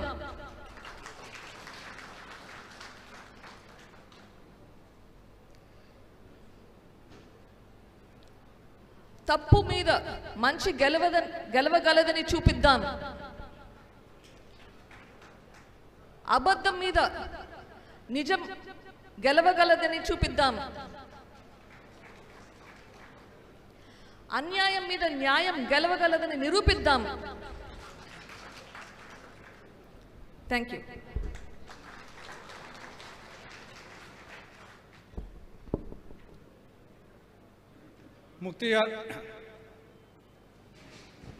ముక్తియార్ గారు, సుజాత రెడ్డి గారు, వి శ్రీనివాసరెడ్డి గారు, ఇంకా అనేక మంది మాట్లాడాలని పేర్లు ఇవ్వడం జరిగింది. కానీ సమయాభావం వలన వాళ్ళకి అవకాశం ఇవ్వలేకపోతున్నందుకు చింతిస్తూ ఇప్పుడు వైఎస్ వివేకారెడ్డి గారి అల్లుడు, విద్యావంతుడు, యువకుడు నర్రెడ్డి రాజశేఖర రెడ్డి గారు వందన సమర్పణ చేస్తారు. సభకు నమస్కారం.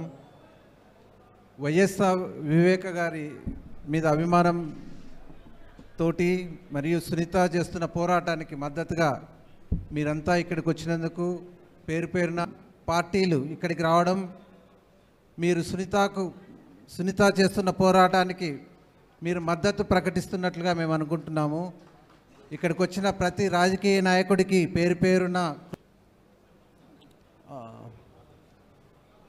AP Congress committee president Shri Sharmila గారికి, శ్రీ కేవీపీ రామచంద్రరావు గారికి, తులసిరెడ్డి గారికి, నజీర్ గారికి మరియు తదితరులకి మీ అందరికీ ప్రత్యేక అభినందనలు, ధన్యవాదాలు, కృతజ్ఞతలు.